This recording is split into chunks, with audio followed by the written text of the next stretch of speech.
Welcome to the Norm Hyperbolic podcast. We're here to talk anime, video games, and movies. I am your host, X, in this episode known as Professor Young Mahogany Freeman. And with me, as always, is my co-host, Kid Lewis. What up, what up, what up? This is your boy, Kid Lewis. But let's take a quick pause. What was that change up, man? We're doing a Pokemon episode. So, okay. Professor Young Mahogany Freeman. Okay. A whole new episode. Welcome back to the podcast. This is your boy, Lewis. And of course, today we're doing an episode about Pokemon, and what better to have a guest on this episode. So I want everybody to give a warm applause to our guest, AlexisTheSnail. Snail. Hi. Thank you for having me on, boys. Thank you for joining us. Thank you for joining us. Thank you for being our Pokemon expert. Are you Professor Snail right now, or Professor AlexisTheSnail? I do feel a little bit of like a Professor Snail. Okay. I don't have a fancy tree to go by, so I'm just the snail that's on the tree. Perfect. You're a fledgling professor. Absolutely. Okay, perfect. I am excited though because I used to play Pokemon professionally. Actually, I used to go to tournaments and competitions. Really? For Pokemon the video game? I used to do it during the Diamond and Pearl era for the DS competitions. Yeah. As well as I would do TCG a lot. I'm still really into TCG. Me too, actually. Wow, I have a couple decks too. Wow, damn, I didn't know that. I know. I kept it hidden this whole time. I was like, oh, they got me on for Pokemon. I'll let them know. Well, so I did check out your stream and everything to see while I was like writing the episode. But wow, damn. Oh, that's cool. Yeah, so like we said, in this episode, we're going to be talking about Pokemon. If you're watching this on YouTube, leave us a like. If you're listening to this on your podcast platform of choice, leave us a 5-star review with a compliment sandwich. We're actually going to be reading some reviews at the end of the episode. So make sure to get your reviews in so we can read them out on future episodes. And then in this episode, we're also going to be talking about One Piece has a new anime that's coming out, a Capcom survey that I want to read to you guys. And I want to show you a commercial for this Ghibli park, the Studio Ghibli amusement park that we've talked about in a different episode, but it's just like getting bigger and bigger, and I kind of want to track it. Let's go ahead and get into it, man, with last week's news today. Let us know, X, what's current. All right, so first, in the realm of anime. So Netflix and WIT Studios are partnering to make their very own One Piece anime. That's hot. So One Piece is finally getting an anime, bro. Spicy. Love it. Are you a Straw Hat or? I don't think I can say I'm a Straw Hat yet. Mm-hmm. My One Piece knowledge comes strictly from One Piece Odyssey, the video game. Okay, wow, the new video game. So, okay, because here's the tea. So it's like One Piece has always been like really long, of course. Right. And it's like for me growing up, One Piece was never like, when it was on 4Kids, it was just not the T. I don't know if y'all remember the 4Kids dub of I do One remember. Piece. Yeah. Luffy, it's good to see you, buddy. Doing it! Luffy! Yeah. Girl, the way that Sanji was like, oh, Nami. Girl, not me. Could not be me watching that. Well, you didn't like the rap? That was on Okay. 4Kids. That was a 4Kids original. Yo! Don't give it up, Luffy. Don't give it up, Solo. Don't give it up, Nami.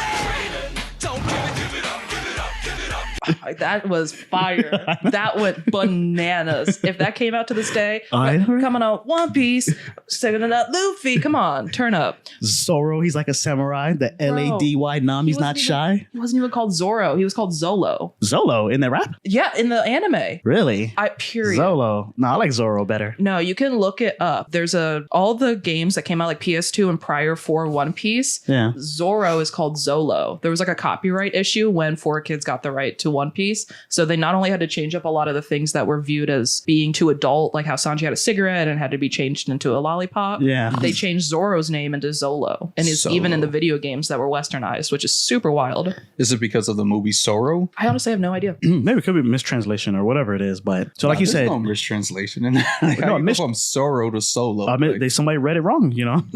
It's like a game of telephone. What's the samurai's name? Zolo? Okay, yeah, whatever. So I mean, that could be a thing. So with Studios coming out with it again, so they're doing it again, but it's still going to be going on as it has been with Toei Animation. Okay. So with Studios, they made the first season of Attack on Titan. The first 3 seasons. Oh yeah, the first 3 seasons of Attack on Titan. They did the first season of Vinland Saga. They did this anime called Ranking of Kings, which my friends love it. Love that anime. We talked about how it's one of the free animes that's showing on the Crunchyroll streaming site. Oh really? That they have, like on LG or like if you have a Roku TV, they have their own channel, and that's one of them. My friends love it. Snail loves it apparently, and it's, the way they talk about it is very, very fun. And they also do Spy X Family, which they co-animate with Cloverworks, and then so Cloverworks just does like Fairy Tale, Dotting in the Franxx, and The Promised Neverland. Promised Neverland was so good, man. Right. So first season. So the Promised Neverland, I think it's in our top 10. It snuck its way in there For the first season, right? Did you all see season 2? I haven't. So I haven't seen season 2. But Don't watch it. Don't watch it. If you want to like feel that joy of being like, oh, this is a fantastic anime. Yeah. Just imagine that season 2 never happened. I never spoke about it. Really? Oh well. Yeah, just So Lewis is up on One Piece, and then like you said, you haven't, all your knowledge is from the video game. Kind of. I'm trying to read it, but a question I wanted to ask you guys is, how do you guys feel about them redoing anime like this? Like One Piece, it's not even like it's done or it had an unsatisfying ending like Full Metal. It's still going and it's going strong. So like, why redo it? With a different animation house? Yeah, different studio. They're starting from the Grand Blue or the East Blue. East Blue. Yeah, but they're just, and it's going to release exclusively on Netflix. So they're doing it with studios. So how do you feel about that? Like, it depends on me. Like, how's the animation gonna look like? Is it gonna look better? Are they gonna like give it more details? Then I wouldn't mind at all. As long, as long as the story stays the same, right? I mean, are they switching that up too? No, are they adding new details to it? Or I think they're just cutting down on the filler is the main reason why they're redoing it. Because like I know, like for me personally, One Piece, it's a lot of filler. A lot of shonen is just filler, right? Especially ones that started in the late 90s. I was telling Xavier that there's actually a website for people that want to hop onto One Piece but don't want to watch like every single episode, because some episodes are just fillers. If you can cut that out, even the fight scenes, sometimes they're like so dragged on, like Goku versus Frieza. You know what I mean? How that fight alone was like 20 something episodes dragged on. Right. And then some people just cut it short to like, yo, let's just get to the main action and that's it. So there is a website for One Piece that just cuts all that bullshit out so you can watch it and just know what's currently happening so that you can be on top of it. The thing about One Piece though is that the filler is baked in, like running concurrently with the main story. So sometimes you can skip full episodes, but they have like, the Arlong stuff mixed into the same episode as like the filler. Which is probably why they want to like redo it to recondense it down. Yeah. Because if you think about like the next generation, because like One Piece started coming out when we were kids. Yeah. So it's like we grew up 90s. with it. Yeah. But it's like with the newer generation, like obviously there are more people getting into anime, like our generation's having kids. So their kids, like our kids are watching anime. So for them to hop in and be like, oh, let's watch One Piece. And then it's like you're 3 weeks in and you're only just now getting to like Crocodile. So it's like, you know what I'm trying to say? Yeah. So it might be better for them to be able to condense it down into like an actual watchable format like that. Plus Studio Wit has been doing like really well lately with things. Yeah. One thing that a lot of people didn't realize, as I told you guys before we started recording, I love Persona. It's my favorite franchise. Yeah. And I think they're on here. Yeah. Persona 3 Reload that just came out. They did the anime cutscenes in that game. Well, so also, Netflix is trying to do big things with One Piece. So they got the live action, and most of the movies that One Piece has, even though they're non-canon, are on Netflix. So it's going to release on Netflix, obviously. There's no real release date. Just the trailer that they have is just saying that they are working on it. And Deadline reported that One Piece Season 2 won't arrive until 2025. I think if they're going to try to synergize with that, they might also wait for this anime to like show something at the end of the year for next year or, whatever. But, I wanted just to show you guys, this is what it looks like. And then in the trailer, it ends with Luffy saying, I think about 10 men should do, like talking about getting his crew together. So I think they're going to, obviously they're going to go as far as they can, but they already have in mind like the whole story for how Luffy gets his crew. Besides, there's 10 plus Luffy. So the total is 11. You got Roronoa, Zoro, Nami, Usopp, Sanji, Jinbei, Brook, Frankie, Nico, Tony, and Tony Choppa. Tony Choppa, and Vivi. Or Vivi. She's not a Straw Hat. No? She is. She's an honorary Straw She's an Hat. honorary Straw Hat. So I guess if you take her out, then it is 10, including Luffy. And it's, a mix of men and women. An animal. And an animal. And a skeleton man. And So- dead. Because it's like if we're gonna go off of that, like this is where some of my One Piece knowledge can like kick in. Yeah. Because I do know like with the most recent arc, Yamato, like a lot of people thought Yamato was gonna be a Straw Hat, and there was like talks of her joining the crew, but as of right now, she's not a Straw Hat. But she's kind of similar to Vivi in that way, where it's like she's like an honorary Straw Hat, I get.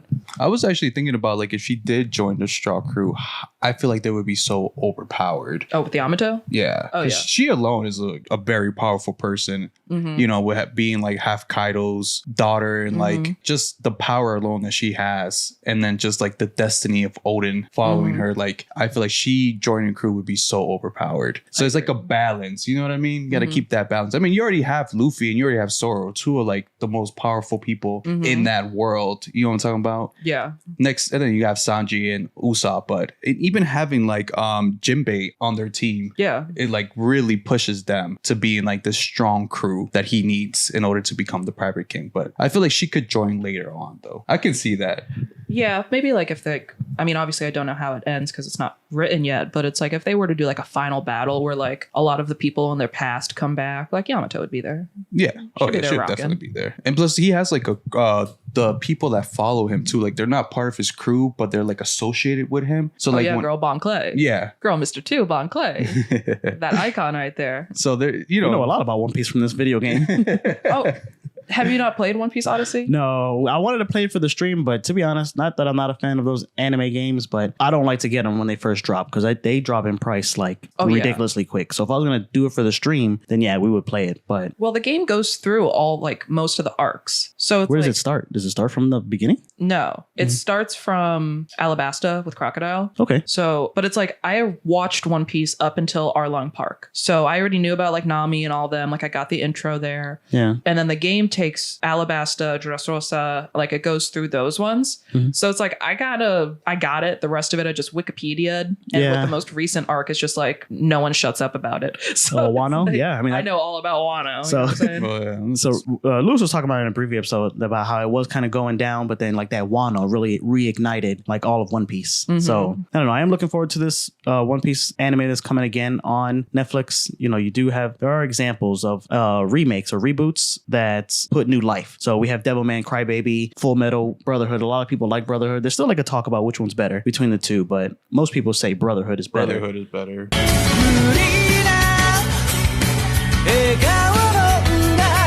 Yeah. Yeah. Way much better. And then what I didn't even know is that Hunter x Hunter got not rebooted but reanimated. Yeah, the 99 anime was the original one. I've never seen it from 99. Oh, it looks It looks old. It looks 99. Yeah, it does. It does. And it has a charm to it. Even same like with One Piece. Like the early stuff in One Piece does kind of look, not flat, but it looks, I don't know. It looks like the Hisoka was 90s. blue. Huh? Hisoka had blue hair in the 99. Hisoka the clown? Yeah. Yeah, his hair was blue. Yeah, see, no, I don't like this. He's got a menacing, what is it, magenta, whatever. Yeah, man. He's got that cute red hair. Right. All right. So next in the realm of video games. So Capcom. Yes.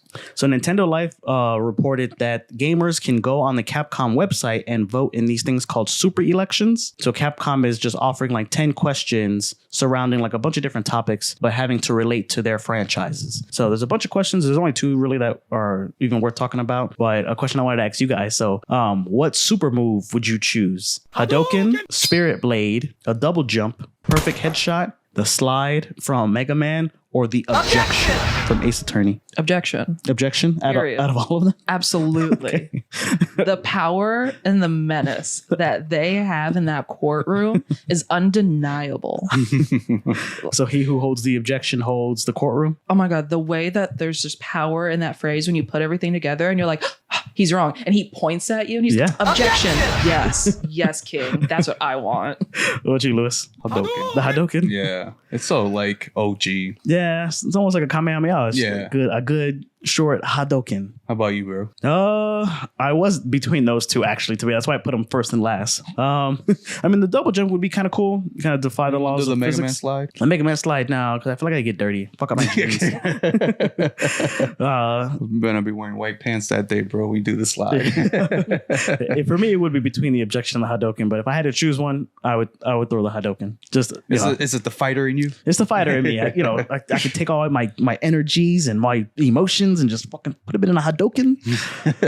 But I do like the absolution of the objection. I think you can like block a Hadouken with an objection. You're like Hadouken. Objection. Objection. I don't, actually, no. It'll fizzle. Wasn't there one Marvel vs. Capcom where Phoenix Wright was a playable character? Yeah, I love that game. So one of the big ones is they were asking gamers which sequel or which franchise they would like to see turn into a sequel or a spinoff. So I'm just gonna kind of rapid fire through these, but I'm asking you guys. All right, so first, Dead Rising. I'm asking you guys, would you like to see a sequel or a spinoff? So Dead Rising, how do you feel? Of the game or like The game. That's what Capcom is asking. Do you want to see sequels or spinoffs of these games? I would say no. No? Why not? Tell me. It has not impacted my life. No? Yeah, no. You don't want to kill zombies in the mall? There's so many zombie games out right now. It's like, do we need another one? I mean, Dead Rising wasn't like a game that changed everything about zombies. You know what I mean? Right. It's just, and it came out with Dead Rising 2 where you can like customize weapons a little bit can, like, more. fuse them together. Fuse like a chainsaw with like a pole and then use to chop people up. Yeah. But that's about it. Bro. Like that was. There's more notable zombie games, I feel like, that could have like a reprisal. Like I know they tried to do this a long time ago with Postal. You guys ever played Postal? No. Oh, it was like this like weird zombie game where it's this guy just in like a mall, and it's kind of like a joke game where it's like he's in a mall and he's using like baseball bats and like stupid shit to like fight off the zombies, and it's like it's just one of those like jokey Deadpool kind of humor games. Yeah, that's Dead Rising. Dead Rising is like that. You can use a TV. Postal's a little bit more more goofy. a little bit more on that Deadpool side. You know what I mean? That kind of risque. Okay. Man. So zombies in bikinis, things like that. Period. So Dead Rising does have 4 sequels, and there's already a sequel confirmed. I do agree. I'm not really a fan of Dead Rising too much. So what about Okami? I don't think I played that game. That is one of my favorite games. One of your favorite games? Okami is in my top 10. Absolutely. Yeah. I have platinum that game many times. So they don't really have any spin-offs. So there's the one on the DS. Okamiden. Right. Yes, it's a sequel. But then there's just a bunch of ports. Like they just moved it over to the Switch. That's correct. Because with that, Capcom does own Okami as like an IP, but they're not the original ones that made it. The original studio that made Okami was, I think it was called like 4 Clover Studios or something like that. Okay. And they made Okami, beautiful, stunning game. But then they got bought out by Capcom because the company wasn't making a lot of money. Yeah. So Capcom basically is just like taking Okami, and Okamiden was a good idea and it had a good presence because essentially Okamiden is about the main character Amaterasu. It's about her child, and Amaterasu is up in heaven because she's a goddess and blah, blah, blah. But that took like the DS as a console and it really utilized it because it had like the stylus, and it's a game about like art and painting and stuff. But it didn't really, they didn't advertise it enough. Capcom, I don't think, put a lot of love into it. Like me, I just knew about it from like niche YouTubers that I would watch when I was younger. But Okami is like a cult classic to a lot of people. I love it. Just aesthetically, like you're this dog and it has you're like the Avatar. Yeah. You can control the wind, the water. It's an iconic game. Yeah. And Amaterasu as a character has been in things like Marvel vs. Capcom. Yeah. She was present. She's so cheap. Like she's so small, it's hard to hit her. Like you just punch right over her. Yeah, it's that game needs more love. I truly think that it doesn't need a revamp because they put it on every console known to man at this point. Right. But it does. I know that Just a I've sequel? read. How was the DS game as a sequel? It was fine, but it was a DS Okami game. You know what I mean? It's like the DS wasn't powerful to be pumping out like a PlayStation Lewis game. and I don't even think that the Switch is powerful enough to, run most of the games that are on there, like Zelda and. Nah, man. Look up gameplay of Shin Megami Tensei 5. Okay. She's chugging. All right, so then Darkstalkers. So that's just another one of those Capcom fighting games. So they do have a bunch of ports, but no real sequel. So how do you feel about Darkstalkers? I think that they could bring it back and it could be successful. Yeah, you think people will like it though, or because it's not really like super standoutish about it. I don't hear it talked like about it's because it's a fighting game. So, but I haven't heard it brought up. Even like as far as like King of Fighters or just any other big fighting games. That's the first time I'm hearing about it.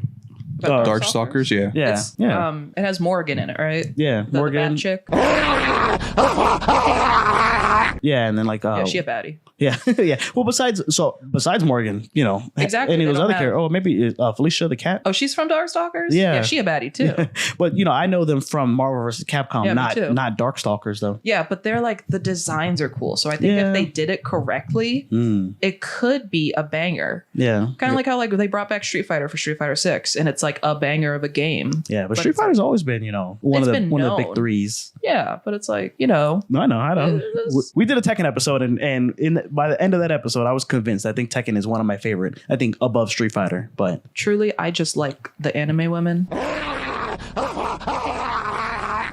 I'm a woman of culture. Oh, all right. Okay. I'm a woman of taste. So I'm trying to see them back on the big screen. Well, yeah, so they might bring it back. And how about Ace Attorney? Love that series. Do you think they should like bring it back? Because they have the mobile games, and a lot of these Capcom games, you know, they have the ports or like the re-editions or whatever, but they have been dabbling into mobile games a lot. I have yet to play like one good mobile game, something like actually keeps me on my phone for hours and just. Well, so these games, they ported them over to your phone, so you can play the Ace Attorney games on your phone. Mm-hmm. And we were talking about in a different episode about how Crunchyroll has like access to some of those games. So I would like to see if Crunchyroll can maybe get Ace Attorney, because I have like the backbone, and I make like that makes those games playable on my phone. Because, you know, I hate like having to tap on the screen, or you know, you got the X, Y, and Z or whatever. Well, I think that is just like, maybe that's a cultural difference for us being in America, because I remember reading somewhere that like mobile games are so poppin' in Japan because they're always on the go. Yeah, where everybody has a phone. Exactly. But it's like a lot of like Ace Attorney games don't even get westernized over here. Yeah. So there are like a lot that like came out probably like 5 years ago, and like we could just now be seeing them. The same thing happened with, I don't know if y'all ever saw Ni no Kuni, the game. It's the game came out originally on the PS3. There was one on the PS4 that has the art direction from Studio Ghibli. So all the art is Studio Ghibli. So it's basically like you're playing a Studio Ghibli movie. Yeah. Super sick game. Love that game. But the most recent one, like the third one, was a mobile game. Well received, or No. because you were talking about the DS, you know, I mean, how powerful is your phone to play a fucking PlayStation game? I mean, it looks fine, but it's not for that game is like such like, it's like, imagine like you're playing like, you know, a Studio Ghibli movie. Yeah. It's an open world and there's character expansion. And so like the idea for mobile could work, but like to me, I was like, this is not it for me. No, it wasn't my move, but I also don't like mobile that much. Well, so how about Devil May Cry? A sequel? Sequel. I would definitely love a sequel for that one. I agree. So they ported the first three on the Switch, and then there is the prequel, DMC.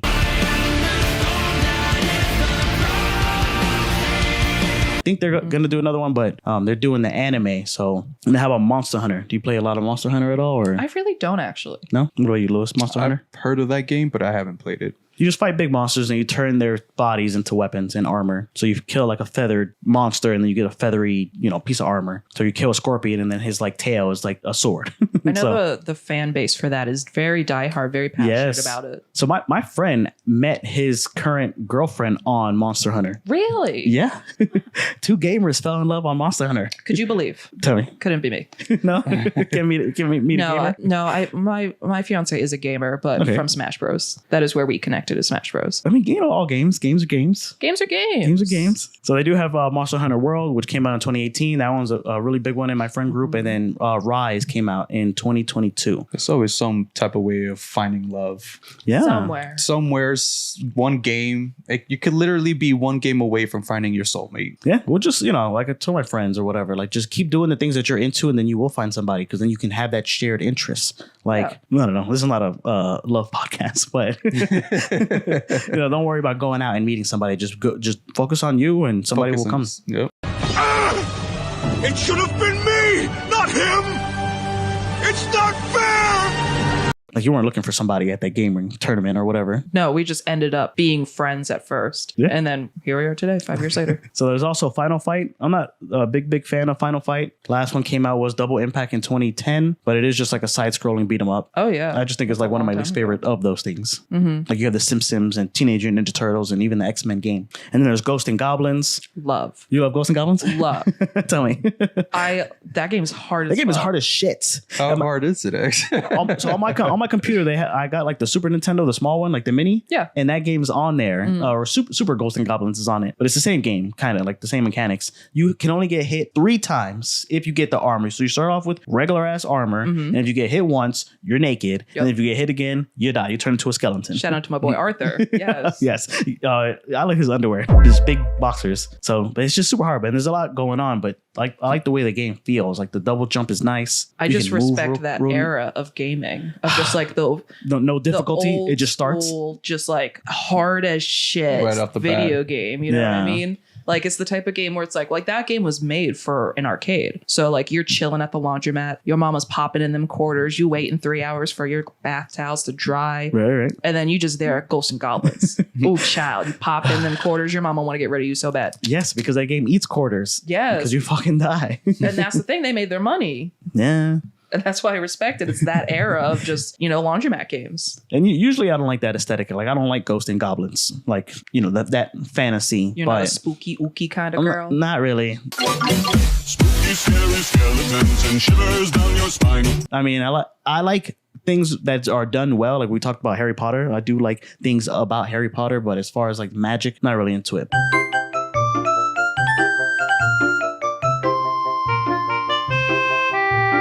But I like it has good gameplay. This game, Ghost and Goblin. So, and then the last game I have is Mega Man. How do you feel about Mega Man? It's been a while since I played Mega Man. The last Mega Man came out was Mega Man 11 in 2018. It's been a while then. Yeah. I mean, I got it for the Switch, and that is one of those hard games. Oh, yeah. Even with like the new stuff, it just keeps the same like rhythm. Mega Man could do well with a revival if they took the time to listen to the fan base, because I feel like, recently, I'm sure you guys have seen that they've been porting some of the older ones to the Switch, particularly the Zero games. And Zero is a fan favorite. Like when Smash was like really coming out and new characters were dropping, people were like, oh, get Zero in there. Yeah. Get that boy in there. So I think that if they did that, money. Yeah, especially on the Switch. It's just something about it's so iconic to play Mega Man like handheld. Yeah. I don't know what about it. It's just so compelling. Well, Mega Man 11 is really nice. So yeah, so they didn't release the results of this poll. So I guess they're just collecting data to see like which one of their franchises are still relevant or who cares about what. Maybe they should stop making Dead Rising games. But Period. so we'll just, it remains to be seen.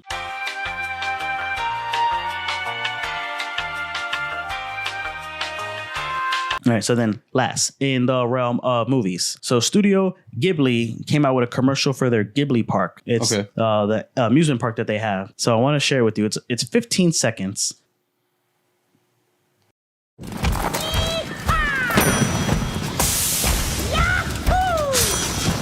ジブリパークは予約制。チケットは毎月10日に発売します。ゆっくり来てください。 So are you a Ghibli girl at all, or? I am. I mean, What was that it's trailer, class. bro? I got confused. What, did I miss something? Yeah, so all it is Howl's Moving Castle just moving through, because that's what it is. Okay. It's they like didn't even show me the park. No, nothing. Are they gonna have roller coasters? Like they have some roller coasters, nothing roller coaster wise. or is it just more like a walk-through park, like an amusement, like kind of showing you like Here, I'll show you. like Howl's Moving Castle, like maybe you can interact with it, go inside of it, kind of thing. Yeah, so it's kind of like that. It's almost like how we have in Universal here. Like once they open a new area, they just combine a bunch of things and bring it to life. Okay. So this is a park that's already existing, but then they're adding one new area, but it has 3 different animes. So there's Howl's Moving Castle that they're adding. Kino's Residence, which is from Kiki's Delivery Service. Oh, okay. Yeah. So there's where she lives, and oh my god, I practiced how to say this. I'm drawing a blank on the name. What is it? Gucho Kipanya? The bakery from Kiki's Delivery Service. Then there's Howl's Moving Castle from Howl's Moving Castle. The Hatter's Millinery, where she makes the hats. In the beginning of the movie, she makes hats with her mom. And then House of the Witches from Earwig and the Witch. Trash. That one. Trash. So, yeah, we talked about it in our Ghibli episode. I haven't seen it, to be fair. You don't need to. No. You ain't missing much. No, they just didn't do CGI right. Do they ever? Never. I mean, I like Pixar movies. That I know. Okay, girl. I know. I'm talking about that anime CGI. I'm talking about like Berserk 2016, like through the trenches. Oh my god, yeah.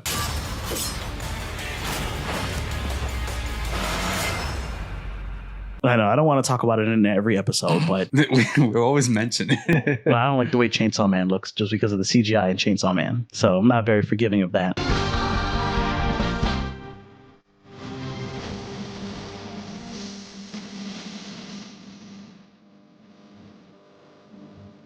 But That's fair. Yeah, that's fair. yeah, so it's just, this park is we do have plans to try to make it out there one day To Tokyo. to Tokyo. So it's not, I think, it is in Tokyo, but there's like also another museum. So when you go on the website, it says this is for Ghibli Park. This is not for the Ghibli Museum. But also what I was looking at is a lot of the stuff is super inexpensive out there. So tickets to this Ghibli Park is like not even like $25 for adults. And kids are from 4 to 12, it's $13, and kids 3 and under are free. So a friend of mine who actually went to Japan was telling me that our dollar travels a lot farther, over there than it does over here. So, Well, good to know. yeah. I think the most expensive part just to get over there is just the flight and hotel, probably. Right. Or no, not even the hotel. Not even a hotel, but more like the flight is probably going to cost you more than when you actually get there and actually have fun and enjoy the attractions and enjoy Tokyo and Japan. And, Yeah. and probably all the money you're going to spend on buying like video games and mangas and So- all this stuff that you're going to try to take back home. I mean, we talked about it in our Isekai episode about like there's being a lot of vending machines, and my friend has told me that there's a lot of arcades like just everywhere, and they're old school as fuck. So Yeah, I love watching a YouTube video of people just touring Japan, and I'm like, I'm poor. I would love to. oh my god, I want to do it so bad. We'd have to try to And not just that, the food the food. Yeah, alone. Oh my God. yeah, I love ramen. And then admission to this Ghibli museum is only like $6. So I don't know. We do want to make plans out there, and if I could, then we would go to this park. But just look forward to that. Okay. All right, so Meat and potatoes. Time to eat. Time to grub. time to eat on these meat and potatoes and puffins. Puffins. You ever play the Pokemon games when they had the puffins? Poffins. Puffins. Poffins. Meat and potatoes and puffins. Yes, sir. All right, so Pokemon or Pocket Monsters, which is what I'm probably gonna name the episode. Pocket Monsters. Pocket Monsters. Interesting. So it's a massive media franchise that spans over video games, animated series, movies, and a trading card game. Originally developed by Game Freak as an RPG video game that released on the Game Boy in February of '96. First with Pokemon Red and Blue, and then later with Pokemon Yellow. In America. In the Western, because in Japan, they had red and green. They didn't have red and blue. Oh, yes, you're right. And then when it got rebooted over here to the West, that's why we got Leaf Green. Yes, I love Leaf Green. That was one of my first Pokemon games. That was your first? It wasn't my first. Like it was the first one that I had access to, or that I didn't had hand me down. Because I had red. Yeah, red Game version. Boy. Yeah. Yeah, no, I didn't really get to play. I played it afterwards, but my first game that I had was like one of the crystals, like Crystal. It's one of the second generation Johto. The Johto. That's generation. Crystal, but there was like two. No, they had gold, silver, and crystal. Gold, yeah. Okay, that's what it was. I think I had Crystal. How about you, Snail? What was yours? First one. First Pokemon game. that you So I remember playing? had a bit of a ghetto experience Tell me. with Go for it, Pokemon. Liz. Some might have said I grew up in the hood. By the railroad tracks. No, girl, we couldn't afford railroad tracks. Okay. Girl, I'm talking like them trailer parks that got like 10,000 cats living underneath your trailer and you just end up with one in your house. That was my youth. So for me, y'all can't come for this, man, but my dad used to emulate games for me Really? all the time because like back when Blockbuster was around in particular, my dad used to burn CDs. Yeah. And so he would just like rent out like a PS2 game and then like burn it for me to be able to play on my uncle's PS2. Wow. So with Yeah, that was the Pokemon thing. I games. remember that. Oh, yeah. And so with Game Boy games in particular, I would play like loosely on my uncle's Game Boy because when I was born, my uncle was 11. So I had a lot of his hand-me-downs. Yeah. And so I loved watching Pokemon. I loved watching him play Pokemon. But then my dad, we didn't have money to get a Game Boy and a games and all that. So he would just on the computer download an emulator and he got me every Pokemon game. So technically speaking, the first Pokemon game that I have recollection of playing, I believe was Emerald. Yeah, that's a good one.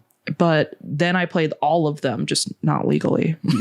I mean, Sorry. the we thing do about illegal that, stuff here. Allegedly, that's ignorant. I talk about illegal stuff I've done in my past, and I I try to know. like, be like, hey, I've done this, but you confess to some crimes on this podcast. Allegedly, I'm weary of this conversation. Can we please stop talking, please? Listen, y'all can't come for me. That was like 20 years ago. You can't. The statute of limitations on piracy is so far. Yep.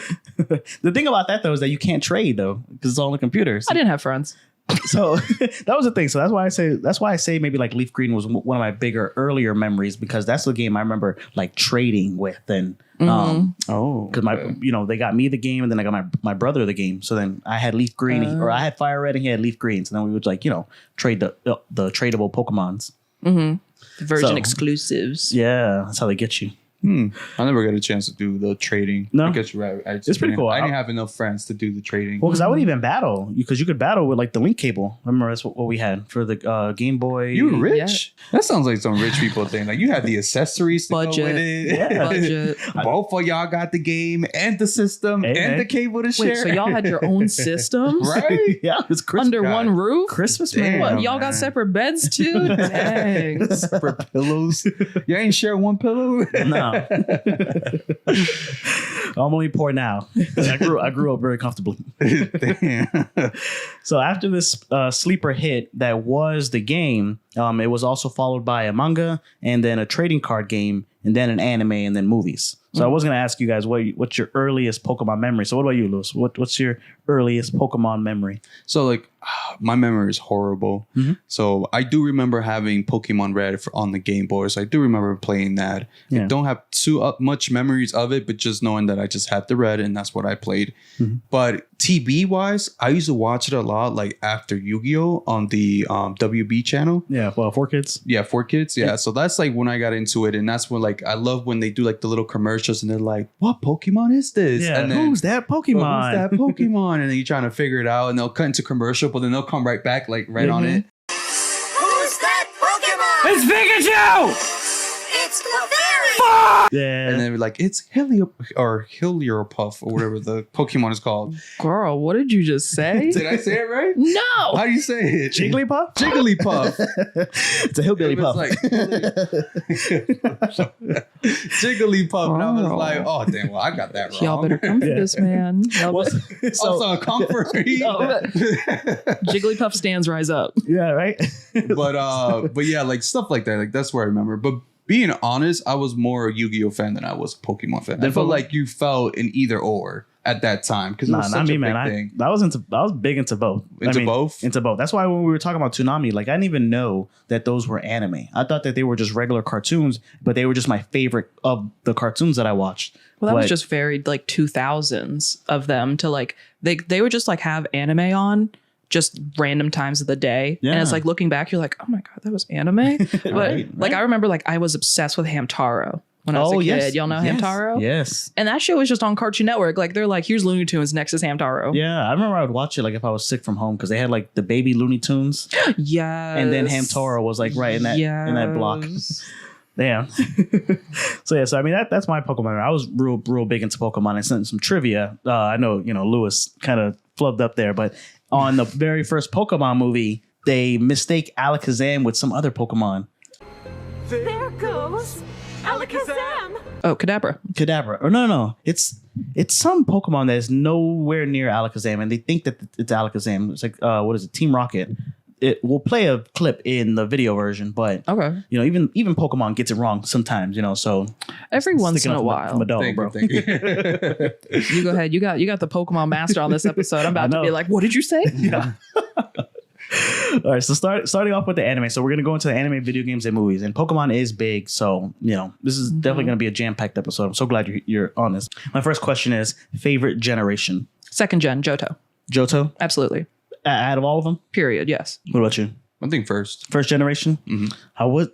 I'm big into the first generation as well, and then my excitement to Pokemon does kind of like peak and then taper off, and then it gets like reignited or whatever. But I do agree, Johto is my favorite of the generations, just because like I was so enthralled with the first one, and then when like new Pokemon came out, I was like, okay, yeah, this is it. Like it's not a phase, or they can do this forever. And then I'm like, a lot of my favorite Pokemon are from Johto as well. Favorite Pokemon moments from the anime. Basically, with the anime, I particularly remember like the first iteration of it as well as the second. I watched the other ones, but I just don't have as much of a confident memory of it. Yeah. But I just love how saucy the first season was. Like, y'all remember Saucy. that? Tell me. The way the that Jigglypuff stuff, or no, the way that like Brock would just be like hitting on people, Oh, and then yes. Misty would just like whoop him, yeah, just like whip the shit out of him. that was like a fun She's dynamic. like, you dumbass, you ain't getting no punani Oh, I tonight. know, You not better with me get on around. out. She was a big cock block. That shit would kind of piss me off though. She was just ba ba ba ba ba, and then later seasons like Krogunk was his partner Pokemon. And he would just like yes, with the poison stab. yeah, he would just poison jab him, just get his ass. So, but it wasn't like, it wasn't like Nurse Joy or Officer Jenny was like, oh, ew, no, Brock. They wouldn't even give her a chance to reply before Never. Misty was like, Beating him up. beating him up. Do y'all remember when Pokemon was releasing like songs in their commercials, and Brock had one song where he would sing about the women in his life? No, I don't know that. Oh Well, my! we're gonna play this in the video version, but Jenny, oh Jenny, joy, oh joy. A one-woman man's what I wanna be, but there's two perfect girls for me. I think about it all the time because Brock literally had this song there. He was like, Jenny, oh Jenny, joy, oh joy. And he was just like in a tuxedo or something. And he was just like singing about the women in his life that he wanted. he was a romantic. That shit went He crazy. Bro, he had all them kids at home he had to take care of. He was trying to find a baby mama. Did he? Or I know It was his he- dad. I know They his were dad. his siblings. Oh. Yes. Wait, did he have kids? I don't remember that. No, I remember his dad. And then there's like a clip that I've seen where it's like, oh, is this your piece of shit father or whatever? Literally, that does happen. That ditched your family? Huh? You mean you're the good-for-nothing father who left home and never came back? That's right. He's like, yep, that's him right there. He's for real just like sitting on a bench, and I think he's talking to Ash or something. And Yeah. Ash is like, oh, you're Brock's dad? Right. You suck. Yeah, really. I mean, some of my favorite moments are, it is about the Pokemon fighting to me, and only recently have I like opened up with like just like the aesthetic of Pokemon. Like I would love to live in a Pokemon world. I go back and forth. I would hate to get like my house burnt down by a salamander in the backyard. Just in general, like for me, a lot of the interest in Pokemon was the fighting, which is why I was so big into the game, because that's what the game's about.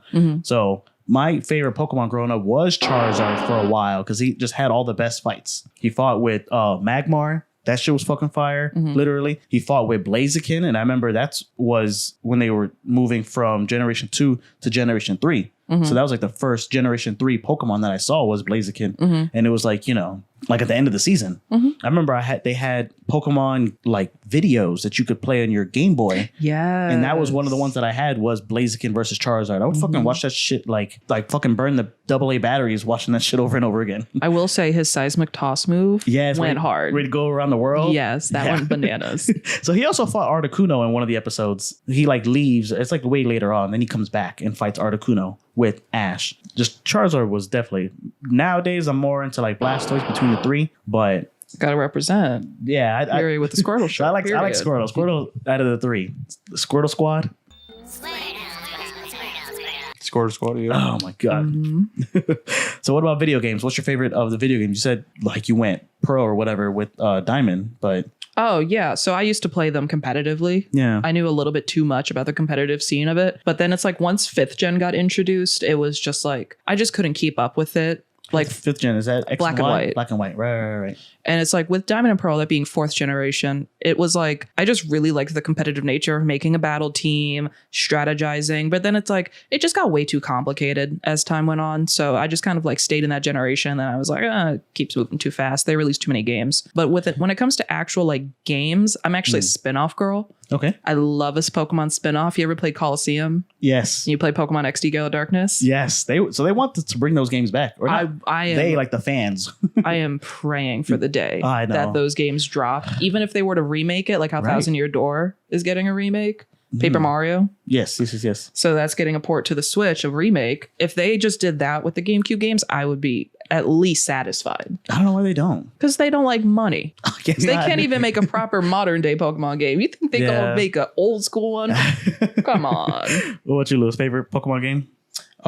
Pokemon X. Pokemon X? Yeah, on the 3DX. Tell me. After the red, I don't remember playing so many Pokemons after. You didn't play the red. Crystal or Emerald or Diamond or No, I think that the next version that I played was X on the 3DS because I got the 3DX. And Okay. I think that's where I was like, okay, I'm back onto Pokemon for a little bit. Okay. Yeah, no, for the video games, at least my favorite game was Emerald. Emerald was like really, really nice. And So like what makes it like what made that game good to you? Because sometimes I feel Emerald? like it's what is it, different Pokemons? Mm-hmm. Is it because they have different Pokemons that just makes that your favorite game? Or is Was it the it plot? story? Yeah, because that was So- one of the first Pokemon games that really had like a Rel- consistent plot line to it. Yeah, so for me, I don't know, and I was always Mr. like, you know, like just fucking skip the story. Like just there was even like a setting you could do where if you just hold the B button, it would just fucking fly through the dialogue. I wasn't really too into the story in that one. Just the Pokemon, man. Like just This is the Pokemon? yeah, because it was like reigniting my interest into Pokemon. Because imagine I'm on Pokemon 1, I had like the VHS tapes of the Kanto region, and I was like just playing them. Then Crystal came out and new Pokemon. I think those games had color.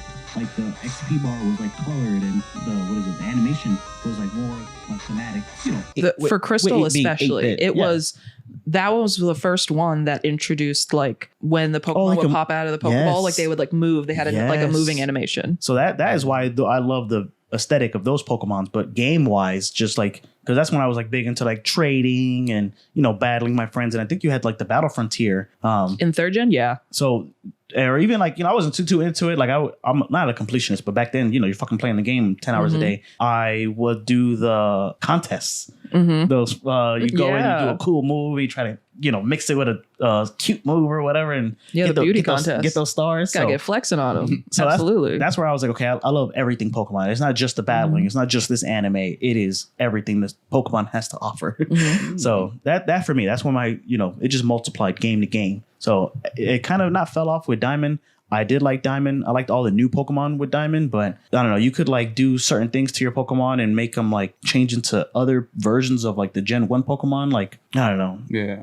I feel like for me, I was never into the plot of, you know, whatever the game, the story. Yeah. It was just more of like playing. So like for the Nintendo 3DS, I love the fact that when they incorporated like the top screen was just the actual gameplay, and then the Yeah. bottom screen was your moves. Yeah, your that you- party. Yeah. Oh, yeah. So yeah. that's They what did that like in- really got me into it. But it's more of just like the actual fighting, the actual leveling up, and like fighting the trainers and stuff like that, and like finding a Pokemon that you're very interested in. That's to me is like what really got me into like playing Pokemon games again. But it was never the plot. Like I was like you said, like I was just always fast forwarding with the dialogue. Like every time they had something, Like, I don't like, care. I don't really care. Yes, I just Team want- Magmar, yeah. fucking try to catch Groudon, whatever. Like- let me catch him. Right? I could do it. I Well, can do it. They failed. Did you Not guys here. ever play 5th gen Black and White? No, so my I fell off after Diamond. Like, Okay. I like Infernape, I like all those Pokemon, but then after that, I just was like, I can't go. Like, I think those Pokemon looked the weirdest to me was 5th gen. Really? Yeah, Because here's the thing about 5th gen. 5th gen is like known for its plot line. Like 5th gen has a lot of fans to it because it's like the first time that Pokemon really introduced having like a consistent plot line. And it's also the first time that when they made a sequel, you know how they normally Oh, would right. make like another one? It would be Yes. like, you know, Ruby, Sapphire, Emerald. And that was a third. Yeah. They made Black and White and then Black and White 2. right. Yeah. So it was like actually a sequel and it takes place years after the events of Black and White. It actually has a consistent plot line. So there's like the characters, like for instance, I mean, it's not really spoiler because the game's been out for over 10 years, yeah. but it's like your rivals in Black and White 1, like Sharon, he's now a gym leader in Black and White 2. Like he's grown up. He's not your rival anymore. He is now a gym leader with a job. So that's what I was gonna ask. Do you port your Pokemon over, or how does that work with sequels? Do you start as a new You're trainer? a new trainer. Really, a different trainer? You're a different trainer. It's like 5 years in the future. So you're a Wow. completely different kid starting out on your Pokemon journey. And like you as like the player, you recognize these characters. You're like, oh, he's still at the gym. Oh, this person looks different. Oh, this person has a And it's the new same path. town. It's the same like town map. Same region. There's like slight differences in some of the aesthetics. Yeah. But like it's the type of game where it's like you could play them out of order, but like you have more fun Right. playing the sequel because you can recognize all the things from the first one. I wonder if that'd be pretty cool. Like a sequel to any of those other games. A sequel to Red and Blue. A sequel to Crystal or Emerald. Because they did have a story, but like you said, it wasn't like, you know. I mean, with Red and Blue, at least, I feel like they kind of did that with second gen because in Johto, when you finish the initial plot line, you can go back to Kanto. Yes. I just love Pokemon, man. But, I did fall off and then it did reignite for me. So I think a question that you wanted to ask is for Pokemon Day. Yes. I don't know when this video will be put up, but February 27th is Pokemon Day. Every year they have Pokemon Day, and Pokemon fans all over the globe are anticipating what new things are going to be announced for the Pokemon world. So I would love to ask you guys, what are you hoping for this year's Pokemon Day? I'll let you go, Lewis. What you got for Pokemon Day? Man, I'm trying to think. Like what? Like a new announcement, like a video game? Just anything. Pokemon. There's just so much Pokemon that they can do. Like, what would be nice, cool to you?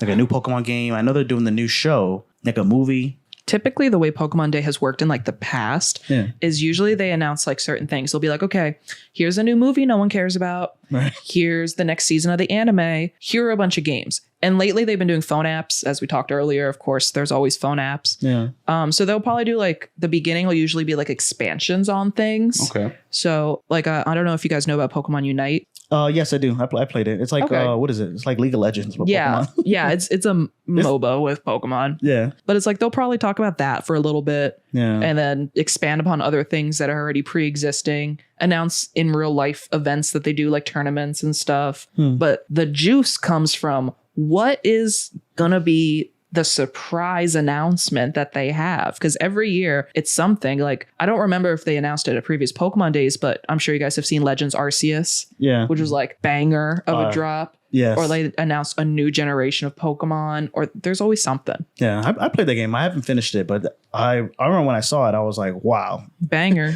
That's exactly like I've always wanted to play a Pokemon game like that. So I mean, what are you looking forward to, Mix? I mean, we said it earlier. I would love for them to bring over like Coliseum or XD, just because I love those games. Like, you start off with the Espeon and an Umbreon, and then you just go and, you know, it is kind of like fucked up. You catch other people's Pokemon. They deserve it. Yeah. Girl, they like drug these Pokemon. They got them dark formed. It's like, you're just taking them back and purifying them.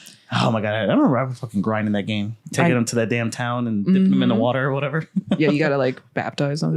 Yeah. I will say though, with Pokemon Day, there's been a lot of leaks and, you know, predictions online from people that they're saying that what might be announced is a new game with a playstyle like Pokemon Legends Arceus, but second generation Johto. Oh, that would be dope. You know, like you're in the past with like Ho-Oh and like the tower and Lugia and being underwater and all that stuff. Yeah. Which could be super sick. Yeah, that would be dope. Okay, that's my new hope now. There you go. Yeah. See, I got you on something. Yes, I'm subscribed.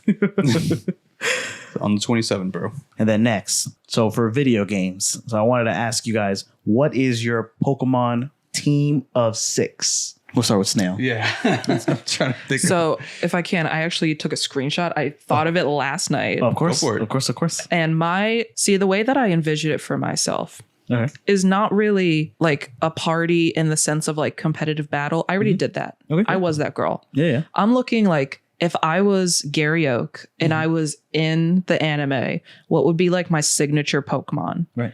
My favorite Pokemon, number 1 would be Goomy. Y'all know Goomy? No. So this is Goomy. Okay. He's like this silly little goo drop, but he's a dragon Pokemon. Okay. Love him. Is he final form?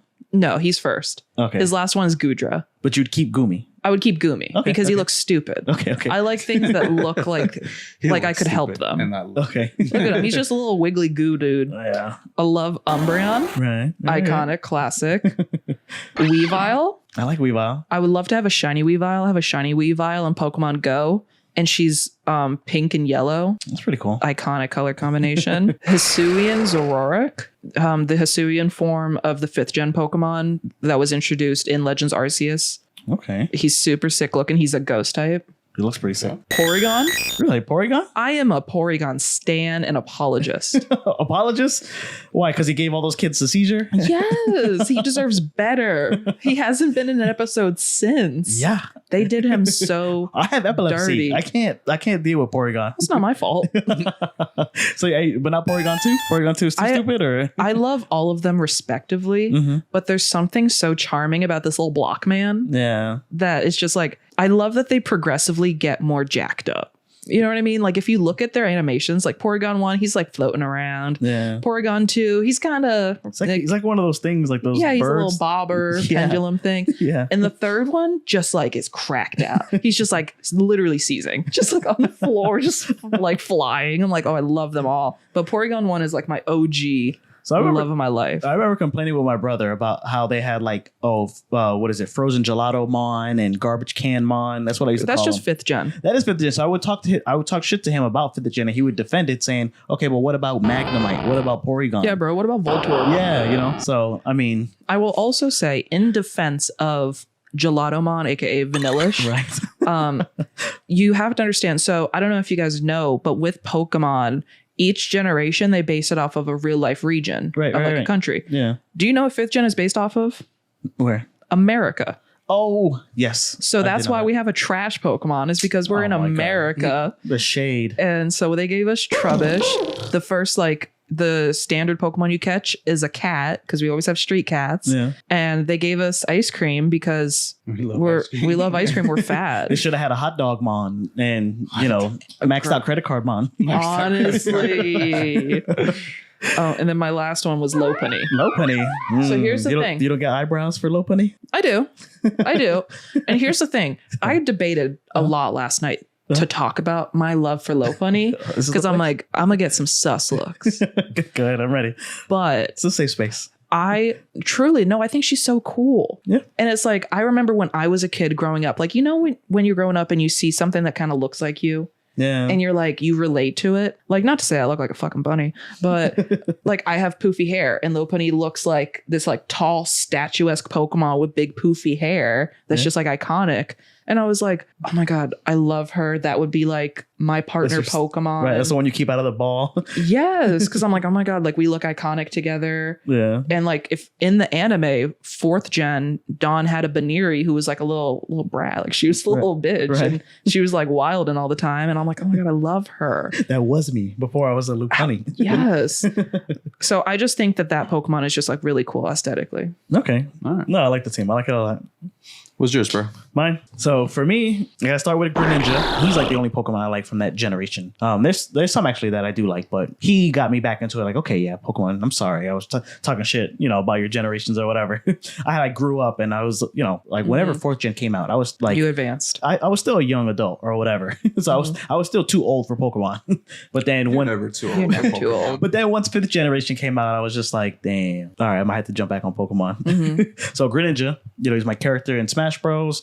He's the deck that I have, the TCG. Oh, okay. My Greninja deck is fucking fire. I respect that. Jolteon. I feel like you always got to have an Eevee. I respect that. You always got to have an evolution.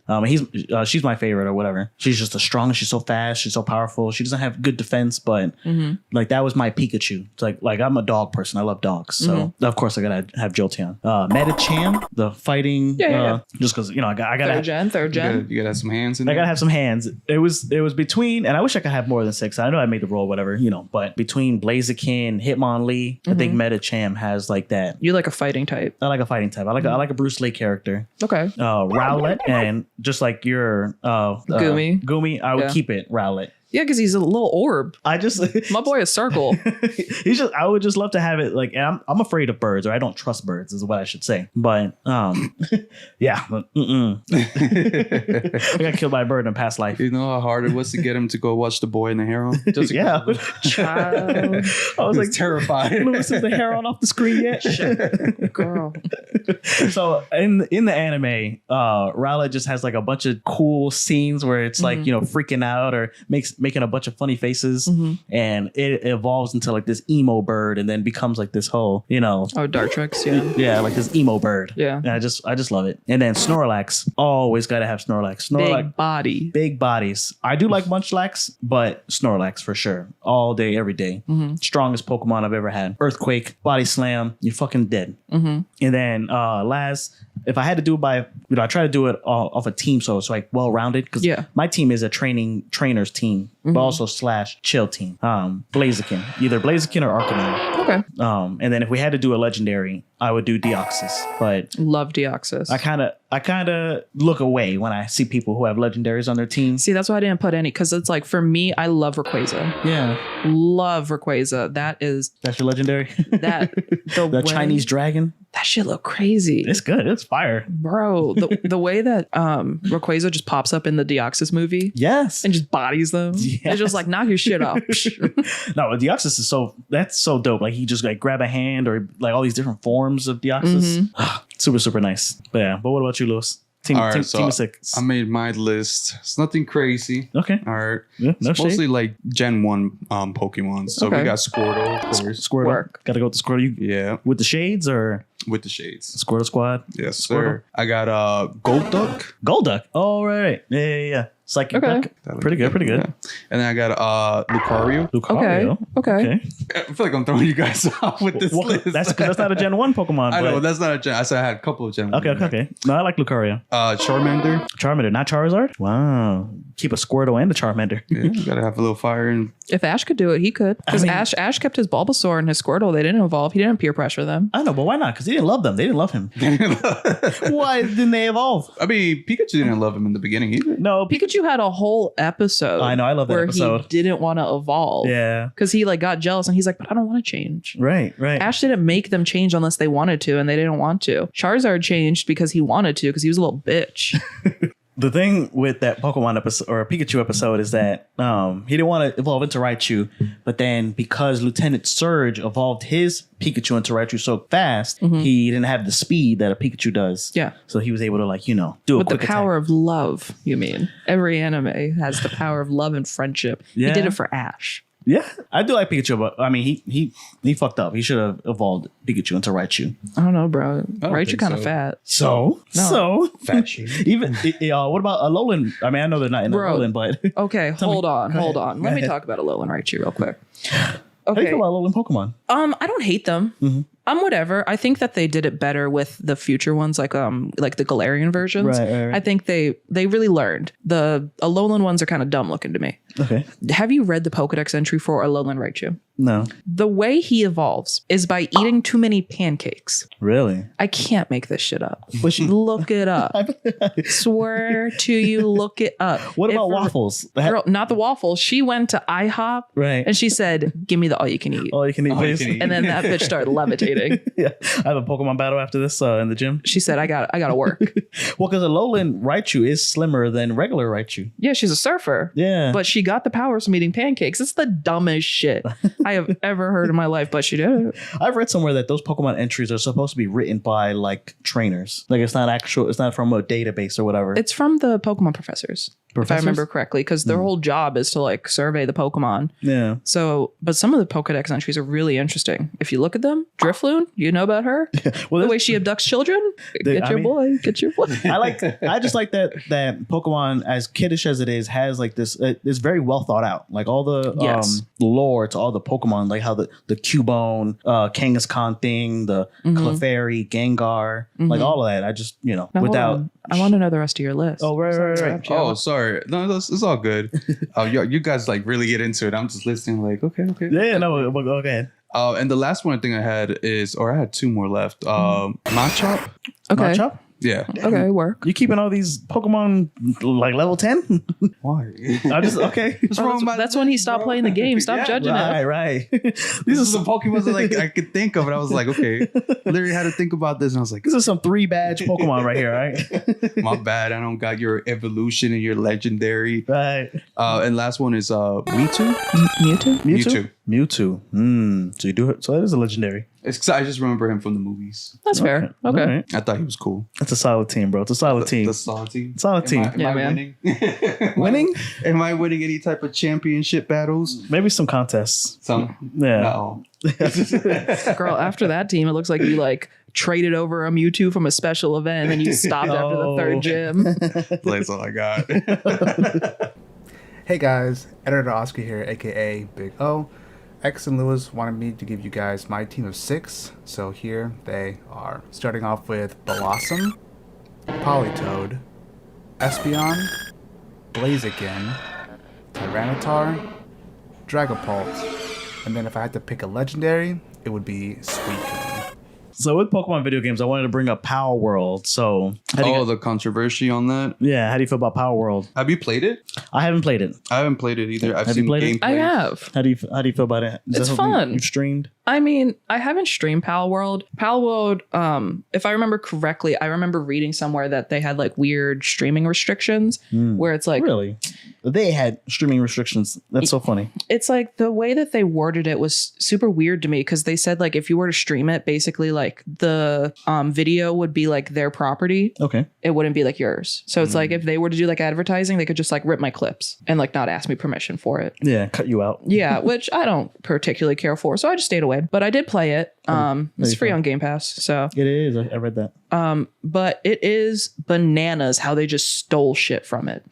And someone data mined it. And if I remember correctly, they literally took models from the 3DS Pokemon games and just changed them a little bit to make the pals. If you play it, y'all ever play Breath of the Wild? Yes. Yeah. So when you go to a new area, it's like ding, and there's like that little jingle type of thing. Mm-hmm. Yeah, girl, they do the same shit in Power World. When you get to a new area, that little jingle, girl, the text on the screen is the same. That game is just, they took like 3 different franchises. They took like Ark, Zelda, and Pokemon, just like slapped it together. Yes, so that's how I've been heard. How I heard it's been like described to me or whatever. It's like Ark with Pokemon with guns. So I didn't dislike Ark. The fun of Ark for me was playing with my friends, but I'm not really too into dinosaurs, and I don't dislike Minecraft, but it's just not my style of game. Like that whole survival, just fucking chop trees and make houses. I don't know. I'm not for that. The fun is the fun that I have with my friends, but not the game itself. Like I don't really find it very rewarding. That's why I haven't played it. And obviously it costs or whatever. I think it's fun. It's like, it's worth it if you want to try it. Yeah, Just from them like ripping off the game of like Pokemon and stuff like that, would actual real Pokemon players be disrespected of like, oh, I'm not gonna play that game? Because I don't know, man. Because is that like the huge controversy, or is it just like they ripped off like characters from Pokemon and that's it? It always happens. They they used to say like Digimon was ripping off Pokemon, and that's more like not direct, but Pokemon. Digimon came first. Did it? Yeah. And Pokemon's bigger than Digimon though. I know. No, Digimon came first because it came out as Tamagotchis first. No. So technically speaking, like the Digimon name Yeah. came out first because they had the little Tamagotchis that people could buy. Yeah. So those came out before Pokemon did. And it's the same concept, like evolving them and stuff like that. So Yeah, Yeah, they just like, so what But I happened with low-key- Digimon is they made it and then they made the anime after the Pokemon anime already took off. but I low key like how Digimons evolve versus Pokemon. You look that they can go like back and forth. Not that back and forth, but I just like when they actually evolve, like the animation when Digimon. Oh, girl. I just like the way they look when they evolve. They look more sturdy, more like They look more like pals. Like pals. So in the PAL game, they said that there's like over 100 pals that you can collect and catch and whatever. They do have base buildings and PAL battles. Yes. But I don't know. Just like how Digimon is different from Pokemon, I think PAL is different enough, even though they did like rip some of the skins and tweak it or whatever. But I don't know. it's a different concept. Yeah, you can build off of it because, like you said, like Pokemon. Not that it was a rip of Digimon, but Digimon came first. Yeah. So What I will say in regards to Pal World, though, in my perspective as being an avid member of the Pokemon community, no one is mad at it, truly. yeah, It's more so people are mad at Pokemon because there's been so much controversy within the last couple of years because Pokemon has infamously released games that are really underdeveloped and have glitches, or the graphics are just like crappy. yeah. And, this is a multi-billion-dollar company. Yep. They can afford to not pump out these games the way that they are and to just take the time to make it look really nice. I said that to X in a last podcast about that. Sword and Shield, They're right? always constantly like dropping so many Pokemon games, and sometimes they don't take the time to actually perfect it. And like, so a lot of these games, when they come out, like you said, it has glitches and it has all this stuff, and you're just like, bro. Yeah, like if you play the most recent one, it's pretty bad. So my question is like, do you really need this many Pokemon games like every year? Like, is it needed? I don't know, man, because then new games or new generations come out and then new like you people said- get on Pokemon, in the later generations, and then it's their favorite. Like, Yeah, if you- but that's my question. Like, are you getting the next game because they have newer Pokemons on it? no, for me, no. For you, no? No, I like it when they go back, to be honest. So like how she was saying, like the Johto might come back again. Yeah. I would love that. Like when Leaf Green, it did. And I didn't play Red and Blue when it originally came out, but I had memories of them. So when Red or Leaf and Fire Red came out, I was excited because I was like, okay, fine, I finally get to play these games. No, I'm not really into two new Pokemon. And Because I feel like they can just drop a Pokemon game and then just add like DLCs, like newer Well, that's kinda Pokemon like and how like a they've newer been. story or something like that, or a new gym battle. The thing is, like, I think that the older generations really used to utilize buffer games. So it's like we talked about before with like Pokemon XD and Coliseum. Okay. They would release games in that same generation span that were like to keep the Pokemon fans like at bay. Yeah. Where it's like, here's Pokemon Dash. Even though not everyone's going to buy it, you can't say a Pokemon game didn't release, or Pokemon Ranger, or these weird spin-off games. Oh, the dungeon? You remember that game? Oh yeah, Pokemon Mystery Dungeon. Yeah. They don't really make those anymore. And when they do let other studios make it, like, did y'all play new Pokemon Snap? No, not the new one. Girl, she snapped. Really? Do you want to know who made it? Who? Bandai. Well, yeah, they make all of the But damn girl- anime games. Bandai made a Pokemon game. Game Freak let someone else make it. Oh, right. Okay. That game's beautiful. Oh, so you're It's saying wasted potential? beautiful. They should let Yes. more.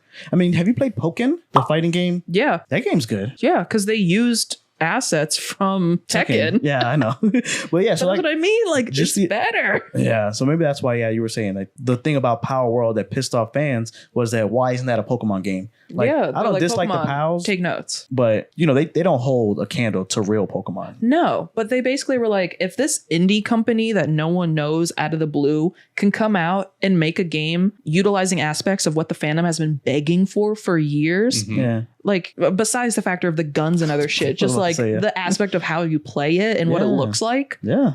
Come on, you gotta listen. Yeah. Well, that's why I like Arceus so much, is that you could like jump around and throw the balls, and you could even still have a Pokemon battle happening right in front of you, but then it's not, like an RPG, like a fucking the way it's been. And I do like the way that is, but come on, like you have to switch it up after a while. I that's why I like Pokken so much, because that's always how I saw the battles in my head, was like, That game's beautiful.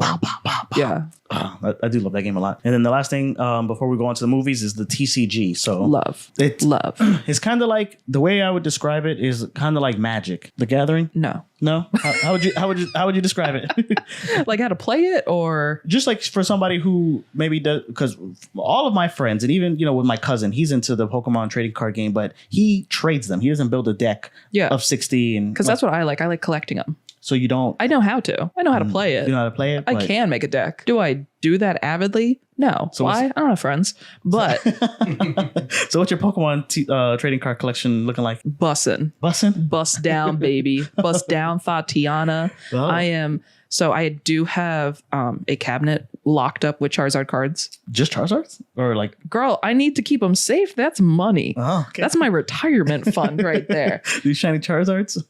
Girl, look up the pricing. At some No, I point, believe you. They we were talking about it when like what is it? One of the Yu-Gi-Oh cards went on sale for like $300,000. But Pokemon cards are coming back as far as like the value. No, they've been coming back. yeah, they came back around COVID. Yeah. Because Yeah. Logan Paul got really Yes. into it. Yeah, because he wore one like As in a a chain. fight. Yeah. Yeah. I know. It ruined it for people like me that love it for the artwork. I know. So that's when my cousin got into Pokemon, like right after that. Mm-hmm. He's like, "Oh, do you have any Pokemon cards?" And I'm like, "Yeah, you want to play?" And I made him a deck or whatever, and he just took out all the cards, and like, I was like, "No, we're gonna play the game." And he's like, "No, I just want, do you have any Charizards?" And I'm like, Yeah, that's the thing is, like, I know how to play it the old school way. "Yeah, Like, did y'all ever play the Pokemon TCG game on the Game Boy Color? I did, yes, That shit's still good. They just recently put it on the Switch. yes, they did. I love it. I play it all the time. For the Switch Online, yeah."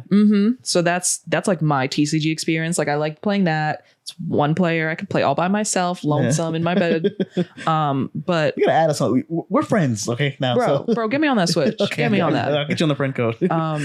But I absolutely adore that game. But when it comes to like the actual trading card game, Yeah. I really like the element of socialization that does come with trading cards. Yeah, because that's what you're supposed to. It's a trading card game. Yeah, like I don't know if y'all ever did back in the day with Toys R Us. They used to hold trading card nights. No, I remember those didn't. times, Yeah. So I was into the game on the Game Boy, but I never got into it like that. Oh, yeah. I wish. Like I went to It like was I've been to fun. Yu-Gi-Oh regionals, but Okay. not Pokemon.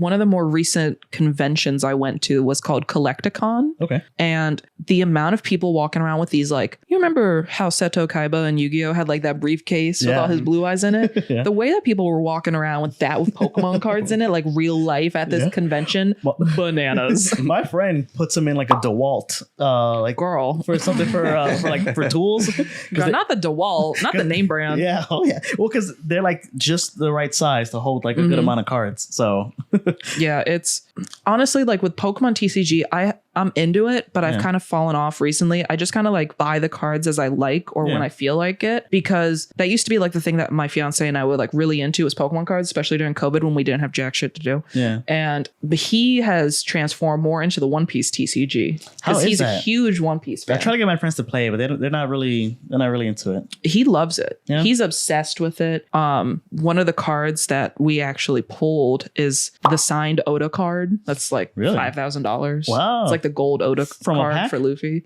One pack, yeah. Wild. That's a different story. Very nice. But he makes decks. He plays a law deck. Yeah. And he Oh. likes going to tournaments and playing it. And that plays more like Magic.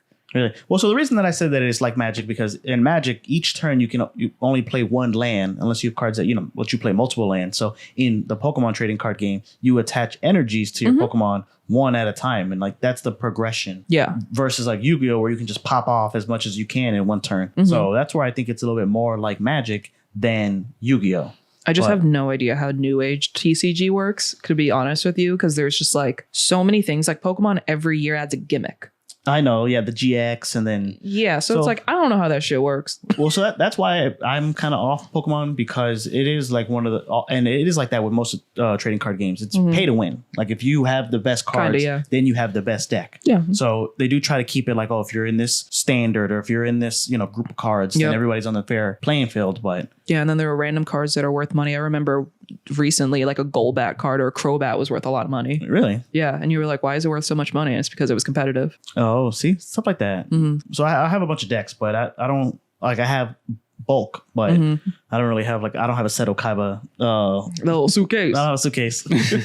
What about you? Trading card game at all, or your sons? No, man. No, that I like into when it? I was younger, I used to collect them, but that's just like my favorite Pokemon, not like actual playing. Like so I was more of a Yu-Gi-Oh guy, so Yeah. I had my collection. Oh, Yu-Gi-Oh You cards? know, I had my little book, I had my little my setup, but for Pokemon, it was just mostly like what if I found one of my favorite Pokemons, I would just hold on to that card, but that's about it. Yeah, I don't know. I would keep like a Charizard in my wallet. Yeah, Keep that like thing something- on Keep you. the thing on me, just in case. just in case you got pulled out. I gotta make change. You know what I'm saying? Gotta flex on him. Yeah. $3 you said? Oh, it's hard. This is my That's all I got. Charizard. That's all I got. Change for a Can you break Charizard? You can't, by the way. You can't break it. So so breakable. So the next the movies. So speaking of trading cards, I remember I went to go see the Pokemon first movie, and they would give out cards. The Mew card. The Mew card. Girl, I have her. I still do? have mine. You do? Yeah, I do. I think they came like shrink wrapped or whatever. Yeah. And I think even for the Yu-Gi-Oh movies, they would come out with cards that you could get. Pokemon the first movie. Do you remember watching it? Yeah. As a kid? Yeah. What do you think? Looking back on it, when have you seen it last? Ooh, it's been a while probably because I just don't normally watch the Pokemon anime anymore. Yeah. My consumption Sure. typically is the games now and the cards. I mean, I liked it. I didn't have that much emotional attachment to the first one as a lot of people did. My memories really come from the fourth movie, Pokemon Forever with Celebi Oh yes, that was with a theaters, Suicune too. in it. Yes. Yeah, that was Oh my God. judge. My story for that. So I begged my dad to go watch that movie Forever, and we got there so late, and I was like so lost. And I remember just not having a good time. Oh, I'm Looking sorry. back, I should have been more appreciative because I did make him take me to go see that damn Pokemon the first movie. I made him take me to go see that movie with Entei, where he was like a dad. Where he's the dad. Yeah, I remember seeing that. That shit That's was fucking, the third movie. yeah. Yeah. And then The second one's the one with Moltres, Articuno, and Zapdos with Lugia, Pokemon 2000. yes. Oh my! I made him take me to go see all those movies, but I did cry for the first movie. You did? I did. I remember, and that was like one of the only movies that I've ever cried to like that. Like even at that age, like I saw Lion King where Mufasa dies. Spoiler alert! And it just didn't get to me like Ash. And it wasn't even when Ash died. It was just watching all those damn Pokemon cry. And I was like, oh my God. One, he was stupid as hell for doing that. Like, I don't know why. He wasn't even running at either one of them. He was just running in the middle. He's like that girl who's like jumping in her boyfriend's fights and gets fucked up. Oh my God. Tokyo Revengers? With Pokemon Mewtwo Strikes Back it's basically the same movie, but just CGI. That's the CGI? Yeah. And it is on Netflix. Remember what I said earlier about CGI? Yeah. Still stands. Even with that one? Yeah. I don't know. I kind of liked it. The battles, the battles in that was kind of fire. I'm gonna let you pop off about that one. That movie was actually pretty good. All right, let me say it's as bad as the original because it is just the same movie. But watching it again in CGI, kind of like, I don't know, like it's more visceral. Get your boy. That first movie wasn't good. We'll just say the first movie in hindsight. And even looking back on it, because I had to rewatch classic. it. It's classic, but it's like, they just repeat story beats. Like when they make Mewtwo, they're like, we made you, Mewtwo. You belong to us. He's like, fuck that. I don't belong to you. Boom. He burns the building. Then they did make him though. And then I know. He's just like an angsty teenager. Yeah. He's like, I didn't ask to be born. None of us did. Get over it. Yeah. I know. So then Team Rocket, whatever, captures him and he's like, okay, we'll make you a suit and you'll work with us and you and I will rule the world. And then he's like, all right, I'll do that. So then he gets captured and then they're like, no, you belong to us. And he's like, no, I don't. And he fucking burns that building down. Yep. Why do they do it back to back? Bro, they should have just had him fist fighting Giovanni. That would have been a sick movie. Yeah. I mean, Giovanni, the crime prince of Could Pokemon. you imagine? He just like takes off his like suit and he's just got like a wife beater on underneath and a gold chain. And he's just like ready to duke it out with a master ball. Period. Yeah, but besides that, it was decent. And then we did want to talk about Detective Pikachu. So how do you... the only reason I brought that up was because Tell me. that's the only movie that keeps popping up in my head when you guys say like Pokemon movies. Really? Detective Pikachu. Yeah, I don't know why fair. it just pops up in my head. I mean... What do you guys think about it? Did you like the live action of it? Yeah. I like the way the Pokemons looked? I liked thought it was cute. Yeah. There were some Pokemon that looked freaky, but I think that was like on purpose. Like I think that was they would look the Mime. freaky. yeah, Mr. also, Mime. Mr. Mime, even like He looked creepy as hell in that movie. Ludicolo. That looked freaky, but It's like Should they make a sequel? they are. Oh, they are? So I think so, yeah. It was confirmed. It was confirmed before the first movie even released that they were making a sequel back in 2019, and the movie came out later that year. And I mean, they just came out with the second game Yes, this they past did. year on the Switch. So, Yeah. So which was not good. no. No.